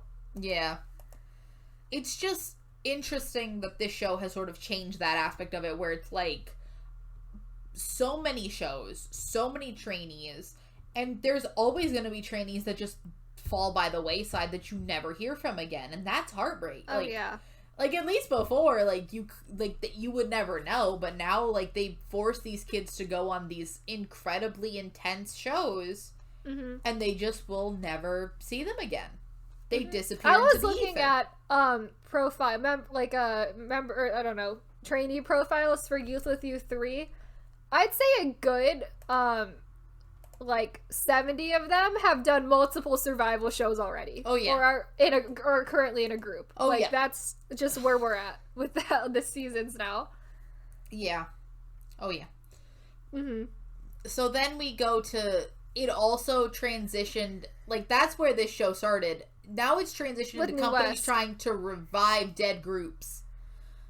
And even from the beginning, that's not even a transition. From the beginning with Daya and stuff like that, they were trying to revive dead groups. You got a lot of it after New West. Because after New West, and then you get the next male season in Produce X, then you got Victon, Uptension.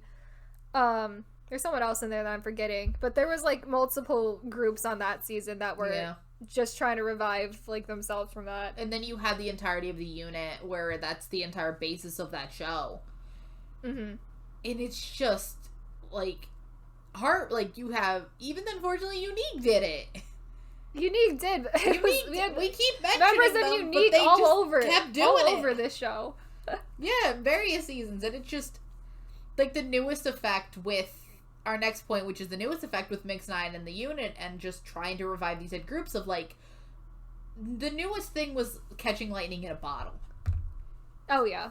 It won't work almost ever again, because you need to have a combination of extremely talented members, which is easy. Having the extremely talented members is the easy part to get.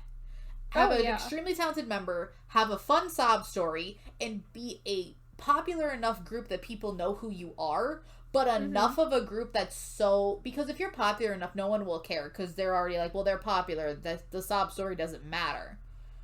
But if you're too unpopular, people are like, well, who are these nugus? I don't care.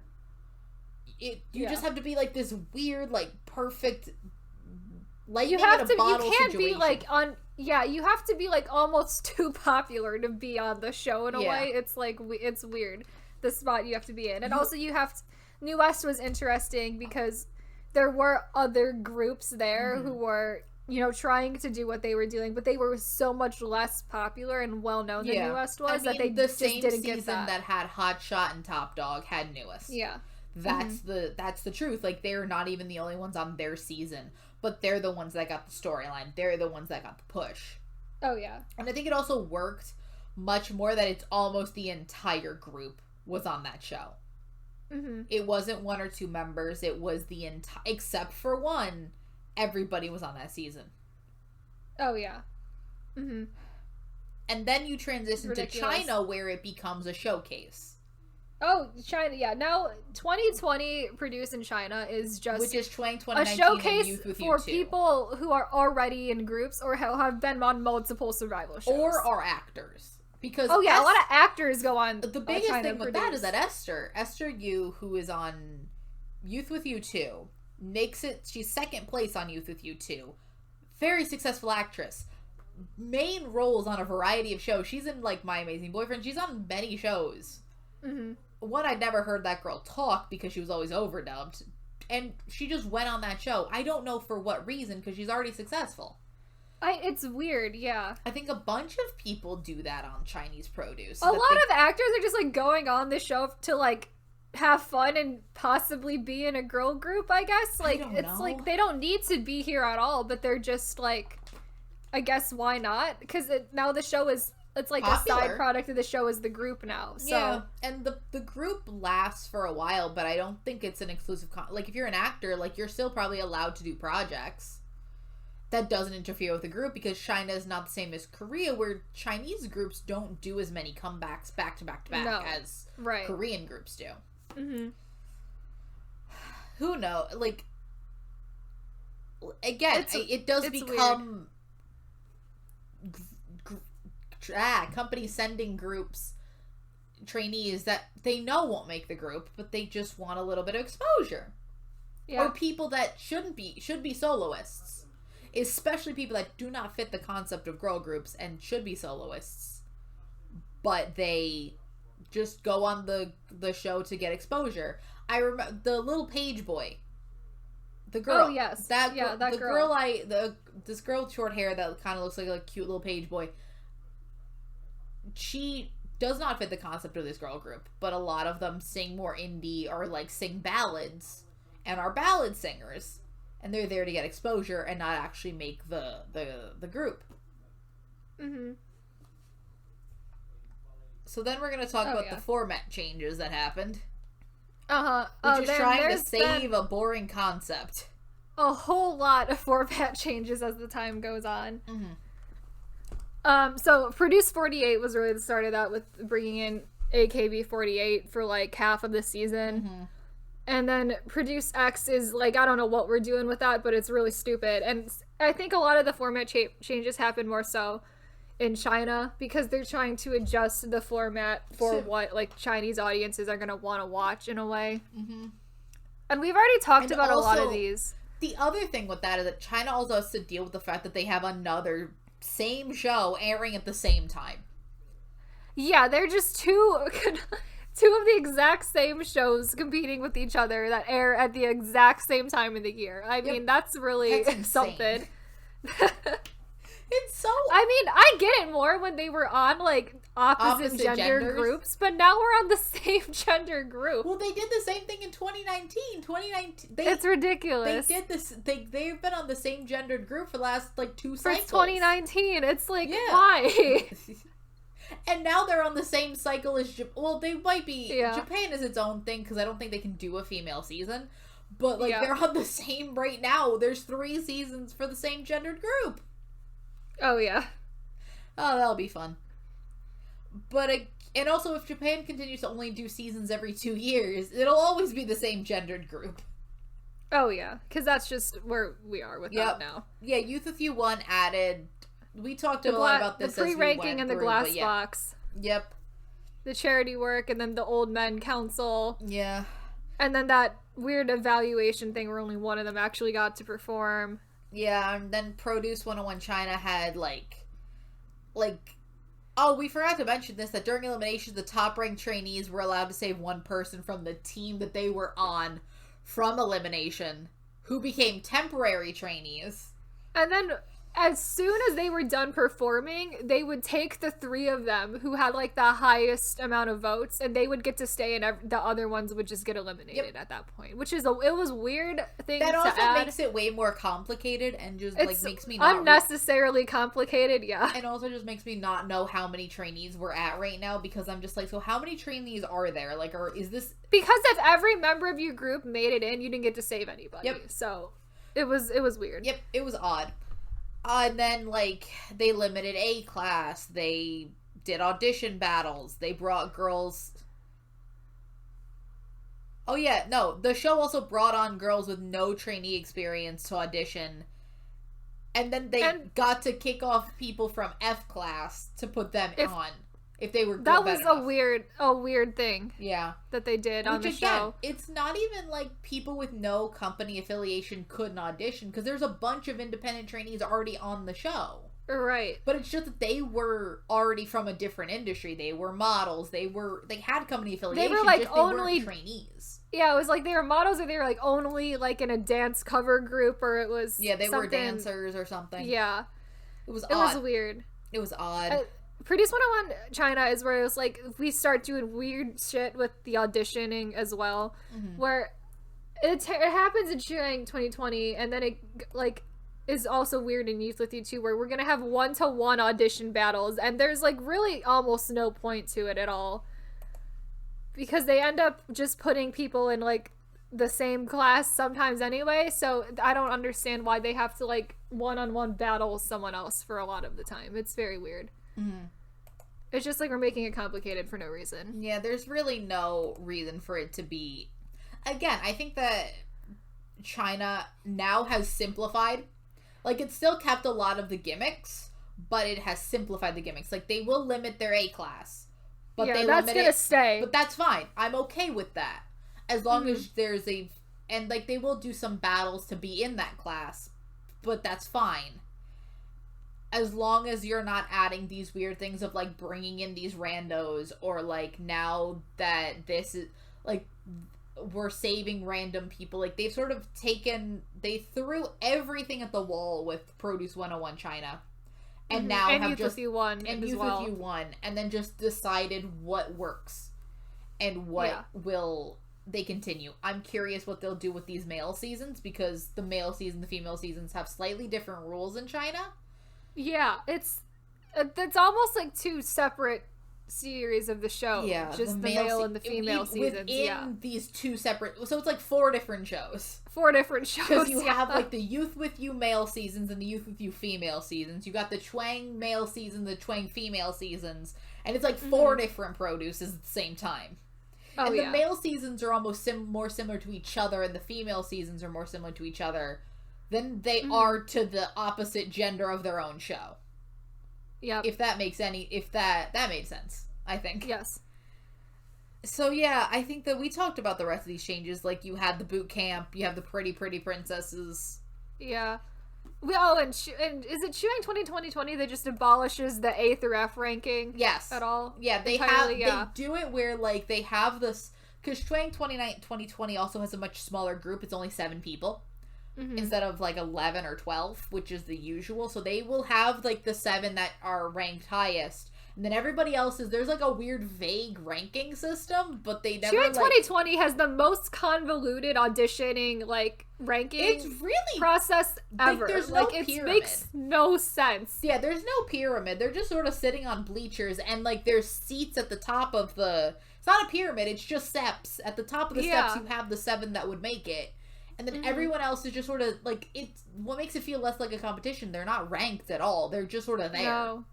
Everyone's just, like, chilling and, like, super supportive and just, like, thriving and clapping and just having a fun time watching everybody audition.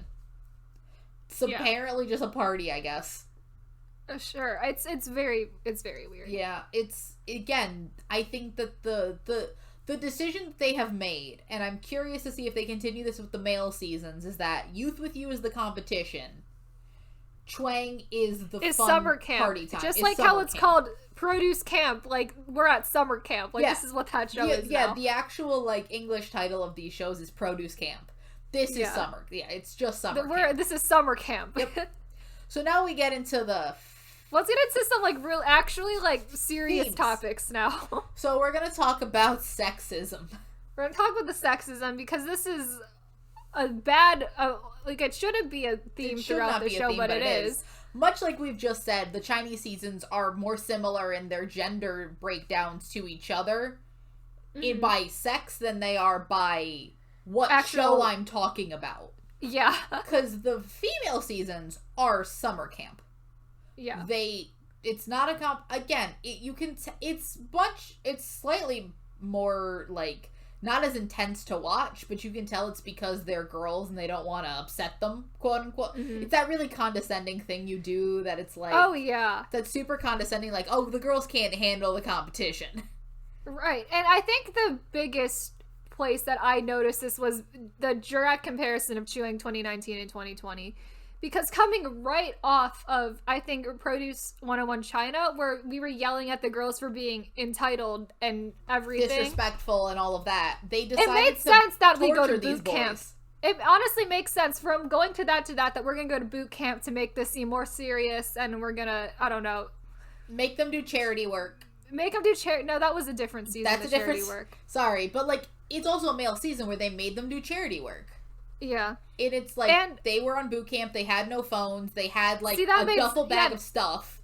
And we did watch all of the Produce China and Chuang 2021s. All three of those we watched back to back. So going from that to Chuang 2019, that made sense as a transition for me. But then going to Chuang 2020, where they don't have like their auditions are super basic. Like they don't rank them. They give them this massive dorm that's in a castle. And yeah, now we just sent all of these kids to boot camp, and now we're gonna have a princess summer camp. Yeah, it's like, it was so odd to me. And especially because the last female season they had all of that issues with Tao yelling at the girls for being entitlement. And it's like, so what we're gonna do instead is we're gonna treat them even better and make them like give them like a more sense of entitlement, because we're having them live in a castle and like this is barely a competition anymore. And it was so weird to see. Yeah. Just the direct contrast of that. Because they do go full on like military shit with like even the uniforms they give the boys. Yeah. Like they make it look like a boot camp. Whereas the girl seasons, they make it seem like they put them on a boat for one of the they go on these like weird like fun field trips with just Tao and Luhan on a bus with their just like take them on field trips. Yeah, it's just like, I mean, it looks fun, but it does. But it's like it's so weird because just the completely different way that the female and the male trainees are being treated is so obvious. Yeah. I mean, I will say on Youth With You, they are treated more similar because they sort of keep the same. They don't show as much of the trainee life in dorms in Youth With You or even Idol Producer as they do on Produce Camp. Yeah. So they're treated more similar. But in a weird way, like, just take it, like, think of, like the unheated glass box. Oh, yeah. Like, they're not going to throw the girls in a unheated glass box. Like, no, they would never. And charity work, like, sure, they can have them do charity work, but they're not gonna. But they didn't make them do charity work on. No, they didn't. But here's the thing: I think that was because people thought that was stupid, and because it was stupid. So it had no purpose being in the show. I don't think that was because of sexism. I think that was because that's a stupid idea to randomly throw charity work in this. Yeah. But, there is that, and, like, the Korean seasons treat them all like shit. Like, everybody is treated terribly. The Korean season, everyone gets treated badly, so it's fine in a weird way, because everybody's just treated the same badly. It's unlike, because the thing we haven't mentioned, that the Chinese seasons have slightly older trainees. Most of the trainees on the Chinese seasons Chinese and Japan have older trainees. They're usually in their later, like, the youngest I really remember was, like, 17 to like their mid-20s. That's like the average of a, and we're not talking about sexism with Japan because they've only done men, so there's really they have only done men. So like there's that, they get a pass on that, I guess. But the Korean seasons have notably younger trainees. They're very young. Because it's very common to get 15, 16-year-olds. Somi is 15. Wonyoung is 15. Winners of those seasons are very young, a lot. Especially the female winners of those seasons are very young. Oh, yeah. Mm-hmm. And the thing I remember from Produce, because, again, the Chinese seasons do have sexualized performances, but they're overage. But like, everyone's they're 18, older. 19, 20 years old. And the young ones don't do those performances. They do the weird... They do the cute child performances. Yeah. Even if they just look very young, they'll put them in the childlike performances. Mm-hmm. Even though, like, you're 18 years old, even if you look young, like, you had you have the thing with Yugo in Japan. He looks like a child, but he does adult performances. He's in nothing I can say about that. But he's in, like, he is in, like, a majority cute performances, too, because he does look like a child. Yeah. But he is a full-grown adult. Highlight. And I'm just like, well, you're an adult. I can't say anything. He is just a full adult. Yeah. But I can't say anything. But then you have, what is her name from Everglow? Yerin from Everglow doing Side to Side by Ariana Grande. And Wonyoung is in there as well. And Wonyoung also in that performance. Like, and it's like, at that point, knowing what that song is about and willingly putting it as a song. on this show, I like honestly at that point a producer should have been in there and told her to pick a different song. Like she shouldn't be doing that. Yeah, like I get that because I think couldn't they pick the song that they wanted to do, right? Yeah. I'm sorry, if you know that there are a large amount of very young girls on your season and you know the dance that you have choreographed for this show, that shouldn't have been an option for them to pick, because there's also a possibility that they would have been stuck with it. Yeah. Don't pick a different song. Pick a different Ariana Grande honestly, song. like that's where I'm fine of like producer intervention. Is like, hey, you need to pick a different song because this is like you're too young. Like you can't do it. Like a lot of people say, like, I remember Somi in the Bang Bang performance. That's weird, honestly, but it's fine. It's honestly fine because it's not like it's not overly sexual. Yeah, it's not overtly sexual, and that's like, we're not prudish in that way. We're not saying that underage people need to just do fucking replay every time. No. Yeah. What I am saying is that because there's also very young guys on Produce. Yeah. But it's not the same. The guy performed, like, the underage kids were not doing Shape of You. And even if they did Shape of You is not the same kind of sexiness that is side to side. Produce Korea has had any nearly as overtly sexual songs for like the male trainees as they have the female seasons. Yeah, the female seasons, it's much more obvious in the female seasons that those are the type of songs that they're putting out there for them. Oh yeah. And it's a bad choice on their part doing that, knowing that so many of their trainees are so underage young. To begin with. Yeah. Yeah, and that's really where you get the thing with Korea is that Korea is just willing to, because again, there's I think the defense of that is, well, the girl chose the song. I'm like, a 15-year-old does not have the mental capacity to know what's correct for them to be doing on camera.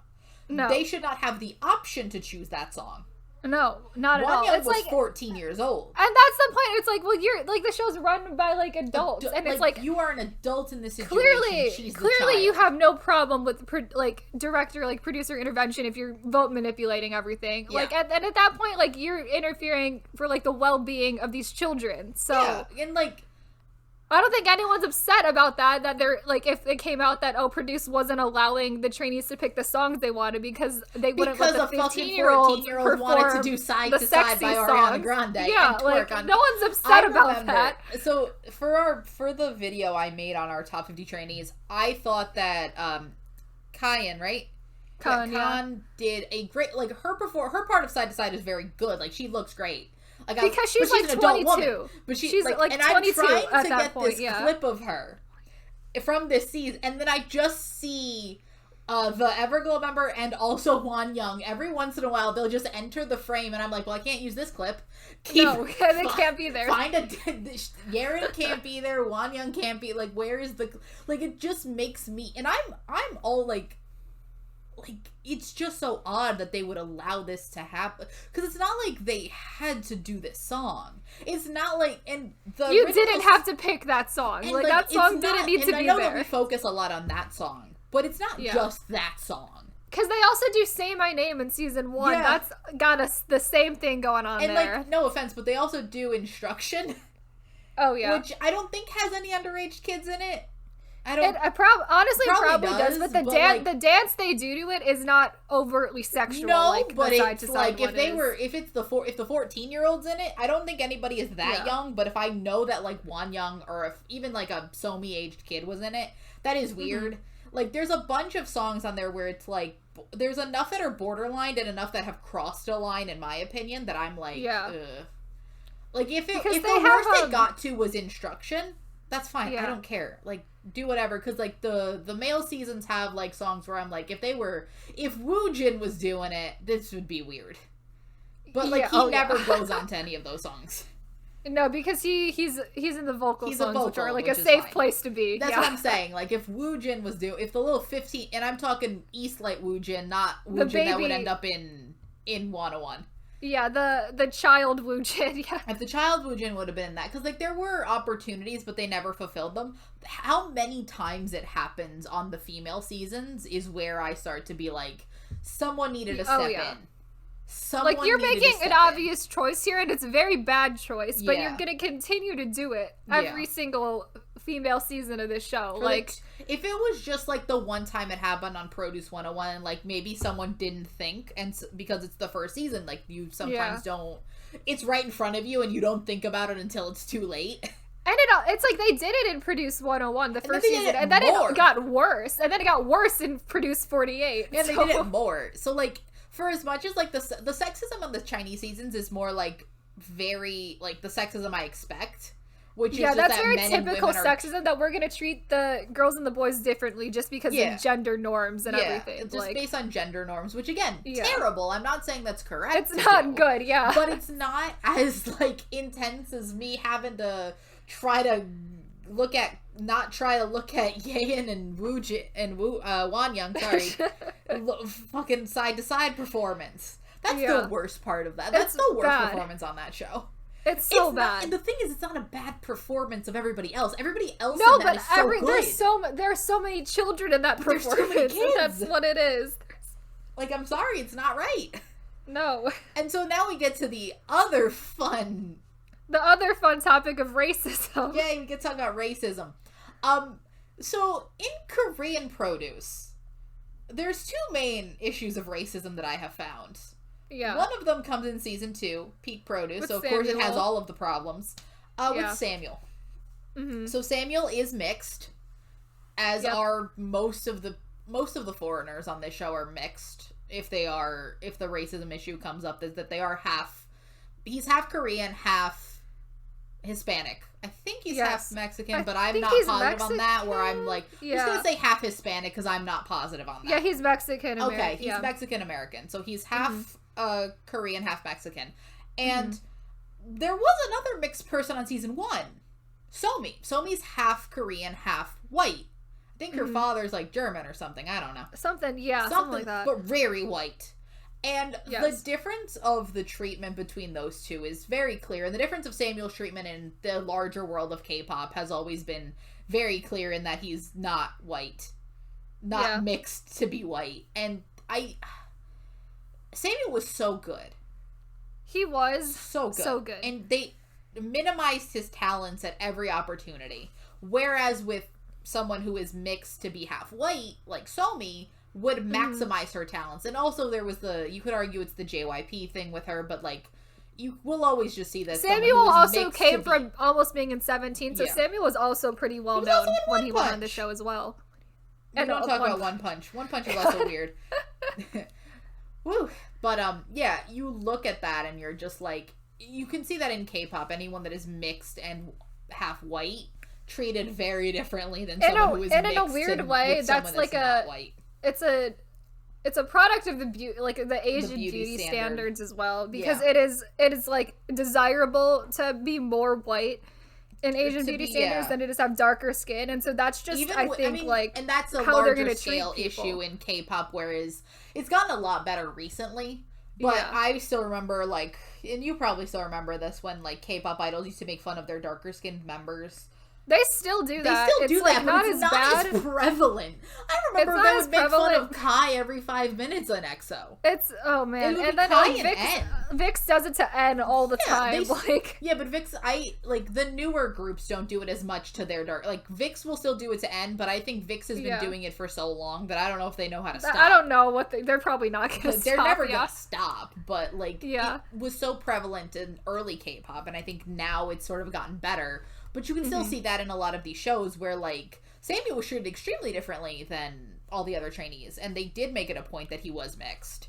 Yeah. Even though Very similar thing happens in Chewing 2020 as well. Where you have 2 foreign trainees. One of them is Fei Fei, who is half Chinese and half, I believe, South African? I don't believe... I will check on that. Give me 1 second.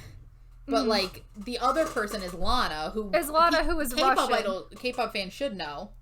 Yeah. Lana's from, like, the Siberia area, which is technically in Asia, but... I think she's Russian. She is Russian, but the, like, area of Russia is technically the Asian part of Russia, so she does look a little bit... She does have the features. Mm-hmm. But, like, people that know... Granted, the two of them were both very talented on the show and did rank... very similarly, but Lana, the way that I think Lana got more screen time, also ranked higher and was featured more And I feel like there's just like obvious reasons for that. Oh yeah. Because it's the same, because China has the same weird Asian beauty standards of like having, you know, white skin is more desirable and then having dark skin has always been bad. Oh, Congolese. Okay. Yeah. Oh, she went to Boston Damn! So a bunch, side note, a bunch of the girls from Chuang 2020 went to, like, extremely well-known American universities. Like, Curly went to... the Berkeley School of Music, yeah. And apparently Fei went to Boston University and has a master's degree in international security and anti-terrorism. Oh my gosh. Like, excuse you? I was looking when I was looking at people from Youth With You 3, there's a kid who just went to Temple University and another one who went to UC Berkeley. And I was like, okay. So yeah, a bunch of the Chinese trainees went to really well-known American universities. But yeah, no, she's half, she also grew up for a very long time in Africa as well. Mm-hmm. And so, like, again, she is treated very differently than Lana. Mm-hmm. And I think Lana got more opportunities to be center than her. But I don't, not to compare her specifically to Lana, but I do think they try to push Fei more into the background.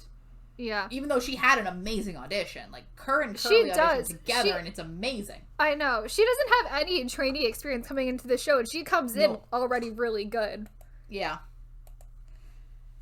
And then you have just the general racism against the 48 trainees. Generally, produced 48. A lot of that is, I know Korea and Japan have, like, a very complicated, like, history with each other. Which we will not get into because we are not the... This is not Asian history podcast. This is not an Asian history podcast. I am not qualified to speak on that. But I can speak on, like, the just, like, ill will and ill feeling these girls. There's a lot of ill will and ill feeling towards each other generally with Korea and Japan that I think is like kind of carrying over to like general racism like of girls. Japanese people when we're on a Korean show. Oh, yeah. And it's just very prevalent. And like, yes, I do think part of it is that they are at a much lower skill level than the Korean trainees as well. Yeah. But I do think that there is just an implicit like level of racism there when they decided to do this in the first place. And also, like, you look at it knowing that Korea is the only group of people that was able to vote, and you look at it and there were only 3 Japanese members in this entire group of 12? There's 12 ISWA members, of 12. Like, there's 3 of them made it, and it was the 3, like, ridiculously popular ones, and then there could have been more, but there weren't. Yeah. So it is just odd that, and I do believe at one point they did want, I remember there were rumblings of still having the group be half and half, and then people got mad in Korea that, like, no, they should just be all voting, and then it ended up with 3. Yeah. 1/4 of the group is Japanese. Yep. So, like, that, and then you also have this, I don't know if we can call it racism, but just the high regard of Korean trainees in every other season of Produce. Yeah. Or people that have been... Because I really remember it an Idol producer, because they have Theo and Justin come out for the YFY trainees first. And they are looked at and revered as, like, oh my god, they were on a... They studied abroad, or Yeohwa has this the thing where same thing happens with June on Produce Japan, where he came in 91st place on Produce X, and he comes into Produce Japan as a celebrity. Yeah, everyone is like, oh shit, he already did this, and he did well, and I'm like, he did 91st place, he didn't do well. He got almost last place. Like, yeah, and like, there's never 100 trainees that go to the first elimination. He was like a 91 out of like, what, 95? Something like that? Something like that, probably, yeah. Because there's never 100. Right. So it's just... It is just, like, this weird reverence for trainee... And I get that the trainee system in Korea is probably way better evolved than that in Japan and China just because of K-pop as a well-funded, almost government-subsidized industry. Yep. As opposed to... And also had a lot more time to develop in its current state. Like, it's been going since the 90s. We've talked about how Japanese boy groups have no infrastructure, and China's pop music industry is just in its weird early stages. Yeah. Oh, yeah. Especially their idol groups. So, like, I get that there is that, like, the members are unique. Anybody that was in a K-pop... I think later on they stopped making a big deal of them being in idol groups. Like, Casper's on it. They don't really care about Cross Gene. There's a number 2-4K on a season. But they don't barely mention him, and he leaves really early on. Yeah. Handong is on Youth With You too, but they don't like. They don't even think they mention that she's in Dreamcatcher. She's just I don't there. think they do. They talk about Sally in Shuang 2020, but I don't think Handong got the same type of thing. No, but also Handong got, unless we knew Handong was there and we knew to look for her. If you didn't know to look for Handong, you could miss her. We were looking for Handong. We're just like, we know Handong's here. We could barely find her because she's just invisible on that show. She got and then she left pretty early on, so it didn't matter that much. But I know that especially in the early seasons, they do make it a point of they trained in Korea. They don't really say Korea. They trained abroad is what they will say on Chinese produce. And then one day, even when Justin and Theo won an Idol producer, they were just like, they were on another survival reality show or something like that. Which is half the fact that they probably don't want to mention Korea because there's also the China-Korea also very bad relationships, yeah. But also the fact of, I don't think they want to mention the show they're ripping off. Oh, that too. Yeah. Which is interesting, but that's an interesting dynamic also there. And then Japan does this other thing where any Korean, because you also had Minhyuk, who was also revered, and he's just a YouTuber. He's just a YouTuber, and he just lives in Japan and speaks Japanese, but he is also revered. And I think it is because he is a YouTuber, but it's weird. He's got a weird arc on that show. But the 3 members of Halo, I think that's more because they've already been in an idol group. Yeah. Mm-hmm. Also, the fact that they're Korean and that they have the skills because they have Halo gets the discount New West treatment on Produce Japan. Yeah, they do. So that's the racism contingent. Really, it's the racism I almost expect from this type of show. Honestly, yeah. It's unfortunate. I don't feel like I trust anyone better that there's not going to be racism on the show because I feel like that's just bound to happen, honestly. Yeah. That and the sexism. I'm not surprised by any of it. It's just unfortunate that it's there. I'm just happy that the sexism we're dealing with now is not underage kids doing that kind of stuff. That's only because that was a Korea problem and Korea produces dead. So. Yes. It would still be happening if Korean produce was running. Thank God China produce didn't add that problem to itself. Oh yeah, China produce has enough problems. China produce has enough sexism issues that they don't need to start adding underage kids. No, we don't also need that in China produce. So now we're gonna go to the scandal, probably the biggest scandal in Korean reality show history, which is we're gonna talk about the voting scandal. Yeah. So the voting scandal, essentially, what it boils down to, because I think a lot of people can get very confused by it, of what happened, what seasons were rigged, all of that. Mm-hmm. The seasons that we know for a genuine fact are rigged are 2, 3, and 4.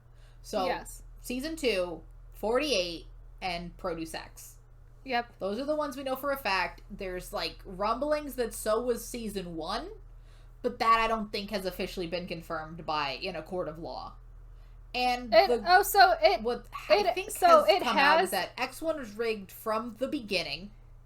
So it was revealed that Produce Season 1 had elements. I think I missed that part. Yeah, it was when they came out with that list of trainees who were directly affected by it. The court released it. There are 2 trainees in Produce 101 that were, but it was very early on in the first round of voting. It wasn't affecting the group at all. The entire show was rigged from the beginning. Yeah. I think I missed that part. I think I just read about 2, 3, and 4. So all the seasons were rigged. And essentially, where it was rigged has also come out that season 1 was just a little bit, and mostly it was fine. Yeah. Season 2, I think Season 2 was only Baekho in season 2. It was, what came out of that, only Baekho was taken out of the group. Which, again, I'm not positive that was all of it. I don't know. And also with Baekho, it's the only time they said it was the 4th round of voting, which is the finale voting. Yeah. They say Baekho was somehow rigged, but they don't say what place in the group he would have been, where they have said the place where the people in 48 and Produce X would have been. Yeah. So it's a weird thing with that. So that one is still iffy, but the one where all the major issues come up is 48 and Produce X. Yeah. Where essentially the show was rigged from the beginning. So the two members of Produce 48 that should be in the group were Lee Kun and then Han Cho-won, who should have ranked 5th and 6th on that show. Looking at what IZ*ONE is as a group, I 100% know why the makers of that show did that, because neither of them fit the concept of IZ*ONE, because they're too old or they're like too sexy and they weren't gonna work with IZ*ONE. So that was, I think, why they did it. It's not good, but and the thing with that is that why it happened. And then you have, what was X1? I think X1 was just like you're not entirely. X1 was X1 had 6. X1 had 3 people. It was Ko Jung-moo, who's in Gravity, Lee Jin-hyuk from Protection, and Kim Dong-hyun were supposed to rank 6th, 7th, and 8th in the finale. But the thing with that is that it also comes out that they had been rigging that voting from the beginning. They have. First round of voting had a rigged person, and so did the third round. Somehow the second round was fine. They were like, no, we're happy with this. Mm-hmm. The first round of season 2 also had a weird person rigged out of the show, which is a weird time to rig a person out of the show, but okay. Yeah, so and I think that, and also, I'm not positive that the produce editing was also not rigged just internally to make more drama, because what you notice from watching the foreign seasons, especially the Chinese seasons, is that people don't change their opinion. And maybe this is just the Chinese voting public, but also, like, the Chinese voting public also makes very bad decisions. They do. But, like, it's a consistent decision that I understand. The fact that, quote-unquote, the Korean voting public managed to get a group that balances out their lead vocals with their dancers, with their rappers. Having watched the Chinese seasons where you end up with groups that have 8 rappers in them. The 9 with 7 out of 9 rappers. Yep. And then you have, like, 9%, which has, like, 5 people that are way too many rappers. Yeah.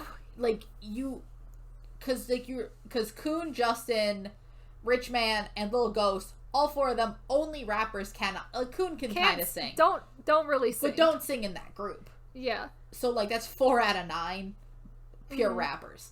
And I think what you see with the Chinese season is that the people that are ranked first don't drop to 5th for no reason. Oh, yeah. Like, you look at all the China seasons and, like, person ranked first, people will, like, move slightly. They'll go from 3rd to 4th, or they'll go from, like, 5th to 3rd. But, like, it's more of an, like, the group is sort of kind of slowly gets made and then stays consistent. Like, the bottom 3 might change a little bit. But when you look at the, like, when they show, like, the way Korea goes up and down, this, like, weird up and down seesaw roller coaster of voting doesn't make any sense. And I don't know if this is, like, a weird, just, like, cultural Korean-China difference. I doubt that it is. But it's, like, when you're making such drastic changes over the course of the show. From one week to another. That's the thing. Yeah. The show doesn't air like an American reality show where it'll air for, like, 5 months straight. It airs for, like, a month and a half. It's 10 episodes. It airs for about a month. There's no reason for it to be this, like, crazy up and down jumps. And no one has, like, it's rare on a produce that someone has, like, a bomb where the performance is truly terrible. That's not like, sort of, like, the normalness of, like, they're just not a good trainee. Like, a top-tier trainee is not just gonna randomly have a terrible performance on produce. That's not really what happens that often.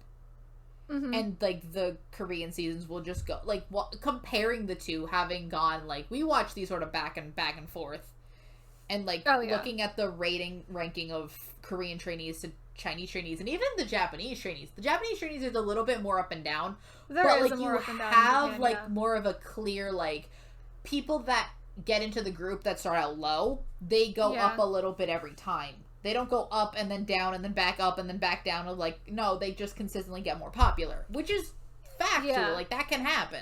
It's like, I remember watching Produce Season 2. Guanlin makes a weird, like, drop to 20th place at some point. Reason. And I'm like, that's weird. Like, I don't know why he's that low anymore. And then randomly comes back up for also no reason. And then comes way back up right in time for the finale, too. Like, yeah. I think it is to make drama, but I don't understand the point of it. No, I not guess at all. It's just like, because look at the center. our favorite center from Chuang 2019. That kid's in first place the entire show. Oh, yeah. Not once is he in any position other than first place. Oh, yeah. He's in first place the entire show. Kun is in first place almost. Our actual favorite center, Kun, is in first place that entire show except for once where he's in second place. That's it. Mm-hmm. And then you have Curly consistently very, very high. You have, even with our not favorite center from Youth With You 2, her and Esther go back and forth, but it is the only two people that have a chance. Mm-hmm. Like, I think her and Esther go back and forth once or twice, but then toward the end, it's only her consistently. Mm-hmm. And it's just, like, that makes sense. Like, no, this up and down roller coaster is what really makes me look that it's rigged. Not saying that, like, season 2, Daniel was the clear center of that group. Clearly. Oh, yeah. And yes, Park Ji-hoon and JR and everybody, but, like, realistically, I think looking at probably what the real votes were, like, maybe toward the beginning there was, like, this competition. I think toward the end it was just Daniel. I was pretty convinced Daniel was going to be the center, and I was honestly expecting, like, a Daniel first place, Ji-hoon second place, like, JR third place, and that was, like, just what I thought that was going to happen. Yeah, and, like, just because I think in the beginning there was more of this, the three of them were closer, and then I think toward the end Daniel just broke away and skyrocketed, but that doesn't reflect in the votes that you see in the show. But that sort of the impression that everybody has from the outside where, like, that's probably the reality of what happened. And I think the voting scandal is just so... They got really cocky about it because you could look at the votes and just be like... it just increases so much as, like, you got into 48 and then into Produce X. There's just, like, so much more of it. And then, like, the fluctuation of trainees over the course just got so weird the whole show. And it was like, it's like we're not even trying to be subtle about it. Like, we're just showing the votes, like, in such a weird way that, like, yeah, people are gonna, like... they're accused of voting manipulation because it doesn't look normal. Like, yeah, it looks wrong. Yeah. And I think as time went on and people saw different seasons of that show, like, you saw the Chinese seasons and you saw the Japanese season, you saw that their voting looks entirely different than the Korean voting. What about these two other countries where their voting looks more similar to each other than it does to the original series? Oh, yeah. Like, Korea looks so much different than both China and Japan, but China and Japan have sort of the similar thing going on where it's like, no, this is consistent. This makes sense to me. Like, I see it and I'm like, no, this because makes perfect sense. And, like, each of these seasons, you're going to have, like, people who make, like, a slow rise to the top, but that's going to happen, like, anytime. Yeah. Like, people are, like, you're not going to have Korea where people are jumping, like, 10 spots every time we reveal, like, not even the voting, like, and you can jump 10 spots, but, like, the fact of, like, they show graphs at the end of every, like, they legitimately, it's like all of these seasons will just show a graph of how these people went, and Korea's looks like it's a fucking roller coaster. It's like a stock spreadsheet of, like, the stock market, and then, like, everybody else, it's like either you're consistently at the top or you slowly rose up, or you slowly... And I don't know if, like, the Korean, like, producers or whatever thought that for some reason making these jumps is gonna make it less obvious and make it look more real, because it doesn't at all. It makes you look suspicious. It doesn't at all. Yeah. I think they did it because they thought that maybe, I mean, I guess, like, knowing who the center is gonna be from episode 1 is probably not the most dramatic thing, but, like, then make something else interesting about your show. Like, I knew Kun would be the center of Idol Producer from episode 1. Does that make it because he was in, like, first, he dropped to, like, second place, like, once or twice, but he was, like, pretty consistently first. Yeah. Even on boring like, the boringness of Chuang 2019 wasn't because I knew who the center was gonna be.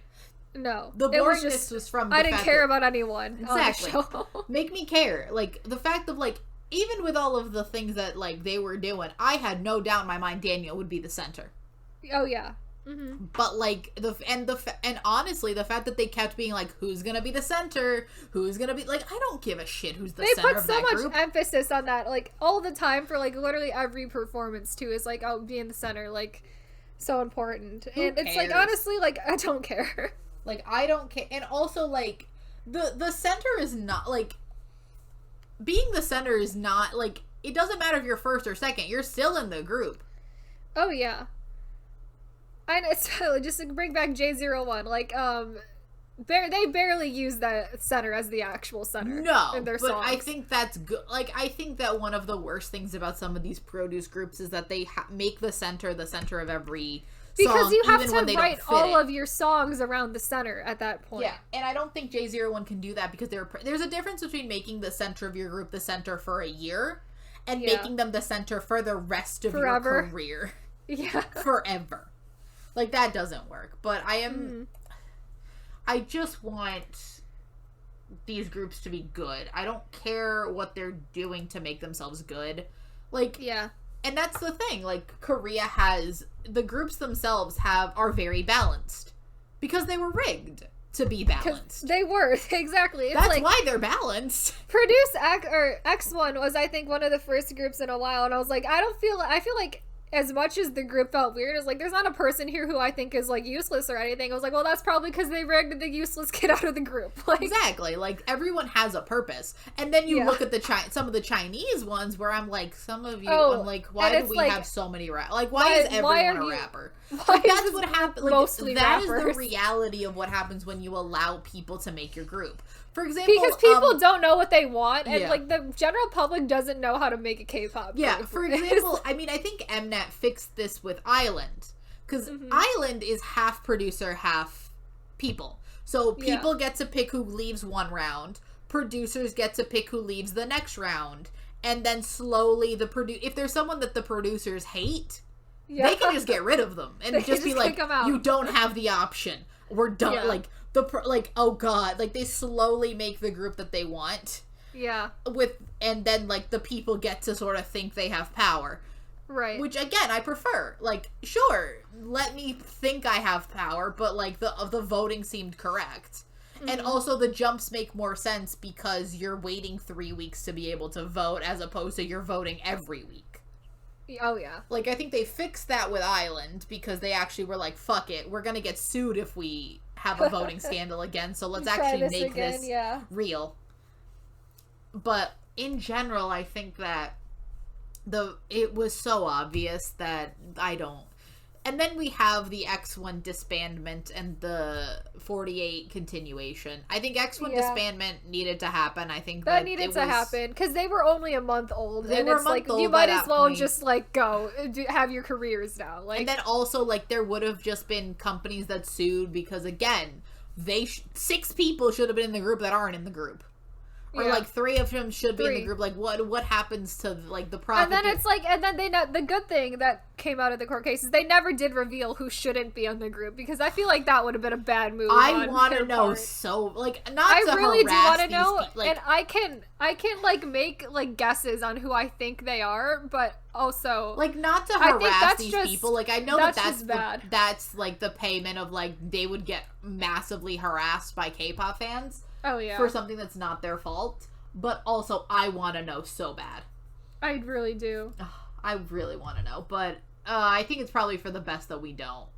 I think that was good on them for not revealing. They revealed who should have been there, but they didn't reveal who shouldn't have been there. So I think that was probably the right move. Probably. Overall, probably. For the general population. And then we have handling the winning groups. So what happened here is...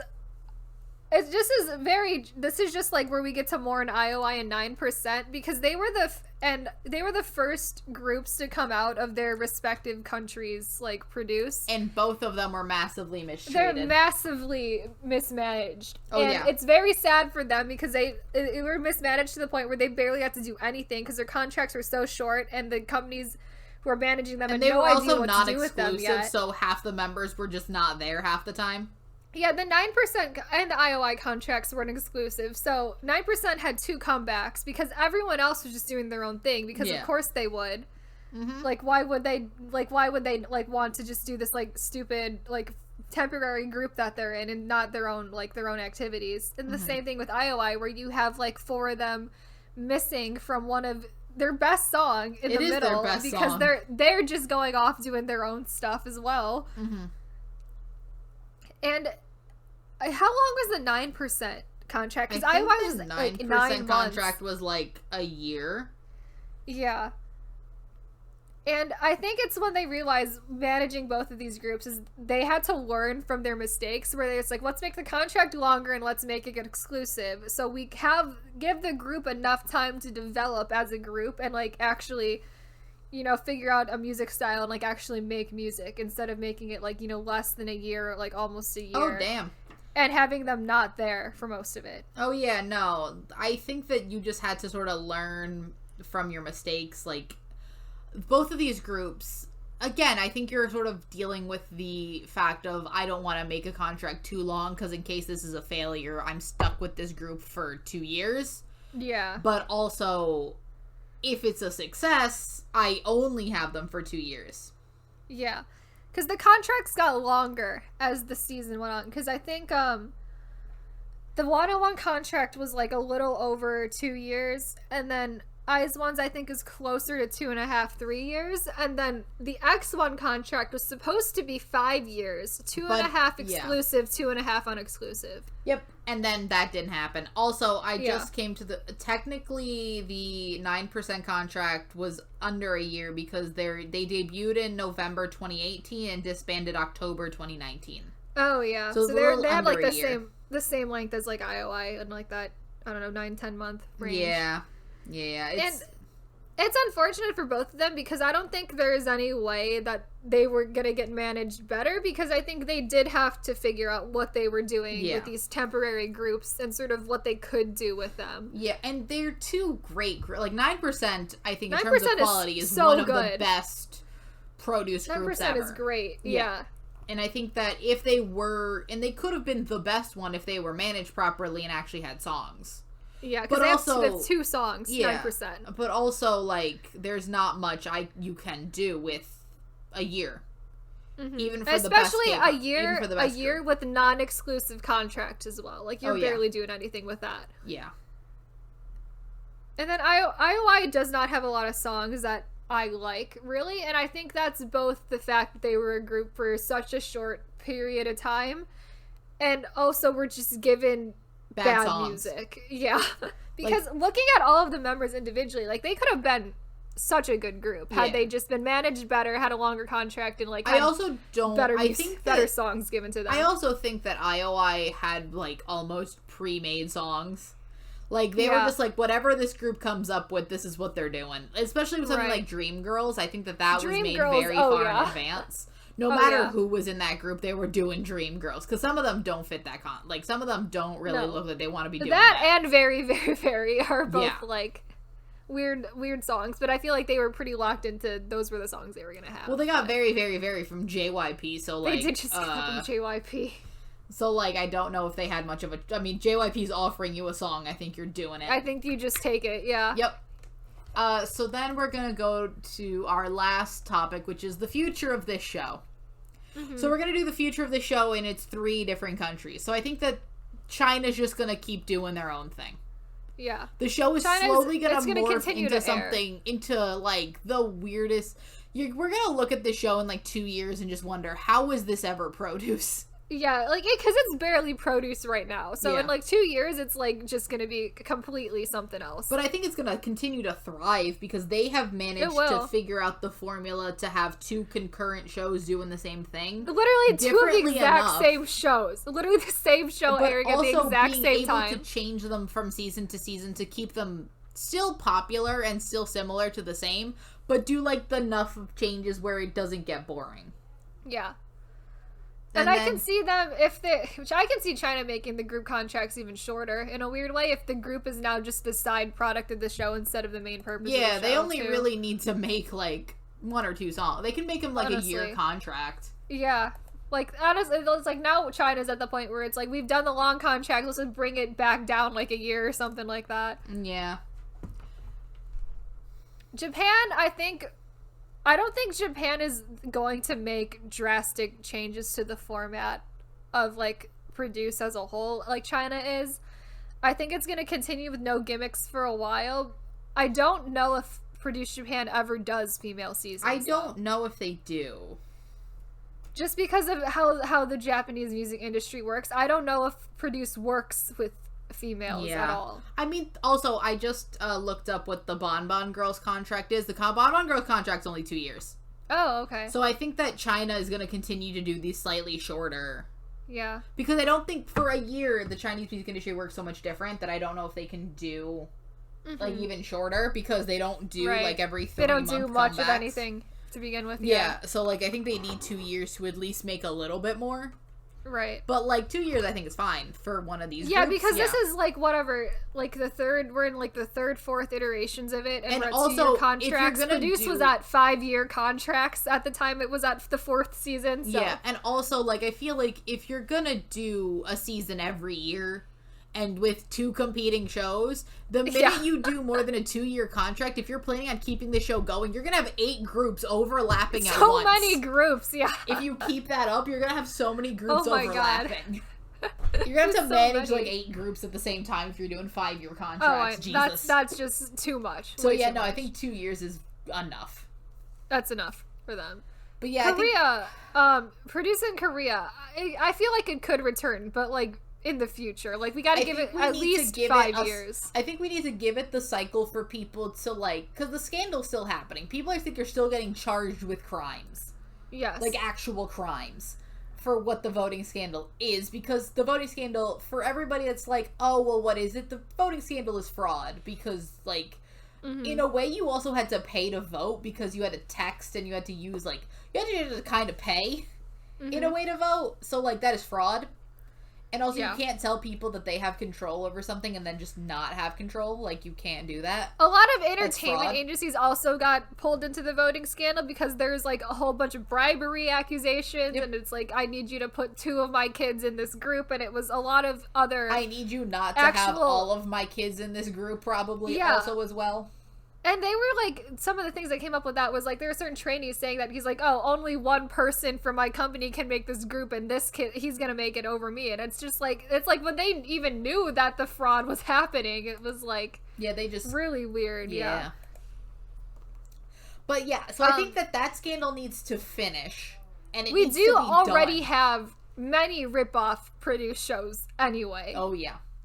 Like, the one coming up that's really obvious is Girls Planet 999, which is, it looks like produced on steroids, to be perfectly honest, because it's a Korea, Japan, China joint show. I don't think I'm gonna be thriving in that environment of, like... No.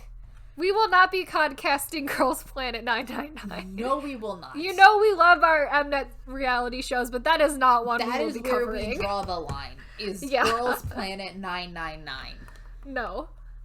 And that's not like when I said I wasn't going to podcast Island, or when I said I wasn't going to podcast Kingdom. That is a fact. That is a fact. Like, that is Sammy is not a liar in this case. Like, in this case, I refuse. In this case, I actually refuse to do it. Yeah. Oh, absolutely not. Like, Mnet is gonna be fine, because they've done like, there's that other one where they were doing it with the kids that had no company, but they have, like, weird stage parents. Oh, with the that was so weird, There's that one, they did Island, so they're already doing it with, instead of doing it with companies, they're doing it with one company. They did it with Big Hit. And then they did the 2 show to be world class. Yeah. And that was right after the voting scandal, too. And I was like, this is a bold move for you to be doing a survival show right after the voting scandal. They were Idol School, They were Idol School, too, so, like, they're gonna be fine. I think they might have been under 19. I don't know if I'm remembering that right. No, because I think that was... Let me check. But, yeah, no, they're gonna be fine. I don't think they need to bring back, like, official produce anymore. No, it wasn't Mnet. No, it's not Mnet. But I can see it returning in Korea. I can see it returning when it starts to become nostalgic. Yeah. When people are like, oh, remember Produce and, like, remember 101 and X, like, when things, like, really, like, people need to have time to miss it. And I think people don't miss it yet because once IZ*ONE disbands, which is probably, I don't know when exactly this year, but it's probably going to be this year. I think April or May, I think that's what I don't know, because they talk about contract extensions, but I don't know if that's actually happening. They talk about contract extensions for every produce group. Yeah, but once IZ*ONE is gone, like, then all of the produce groups are gone. Yes. At that point. And I think that's when people can start missing produce, really. Mm-hmm.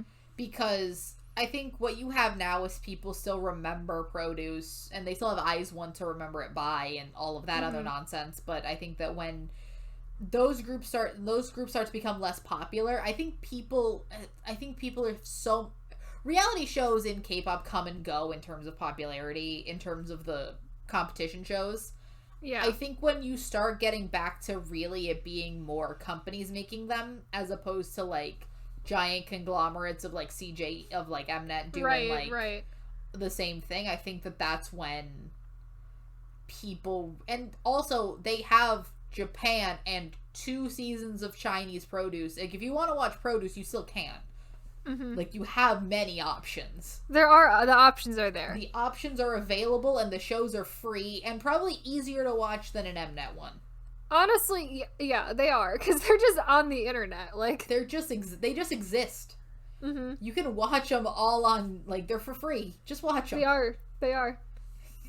So, like, and you don't have to pirate. You don't gotta go on a random site. No, you can watch them, like, legally for free. Yeah, like, you don't gotta get yourself a virus watching them, unlike some Mnet ones. All the Mnet ones you gotta illegally watch, so. Yeah, so, like, I think generally, maybe in, like, 5 to 7 years. But even then, return. Maybe, or they're just gonna make one that's similar that just I think we maybe have a show that's literally almost exactly the same, but it's just called something else. And it's like I can actually see the actual official produce returning, but I think it'll be a while. Yeah, I can see it. Like I don't think that's completely gone. I also don't know if they don't make it a different name in a couple years. I don't think any even if they do the rip-off produce where it's the same show under a different name, I don't think they can do that for at least 5 years. Yeah. Because I think that's too soon and people are just going to make fun of it.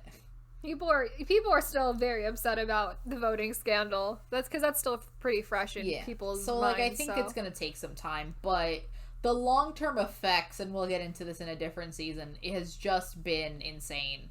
It's really insane how one show series has, like, so greatly impacted the music industries of 3 different countries. Yep. So, that's been our produce thesis. That's the giant retrospective. This is the start of the produce thesis, really. This is part 1. Come back tomorrow. Come back next week for the fun episode where we don't talk about sexism and racism. Yep.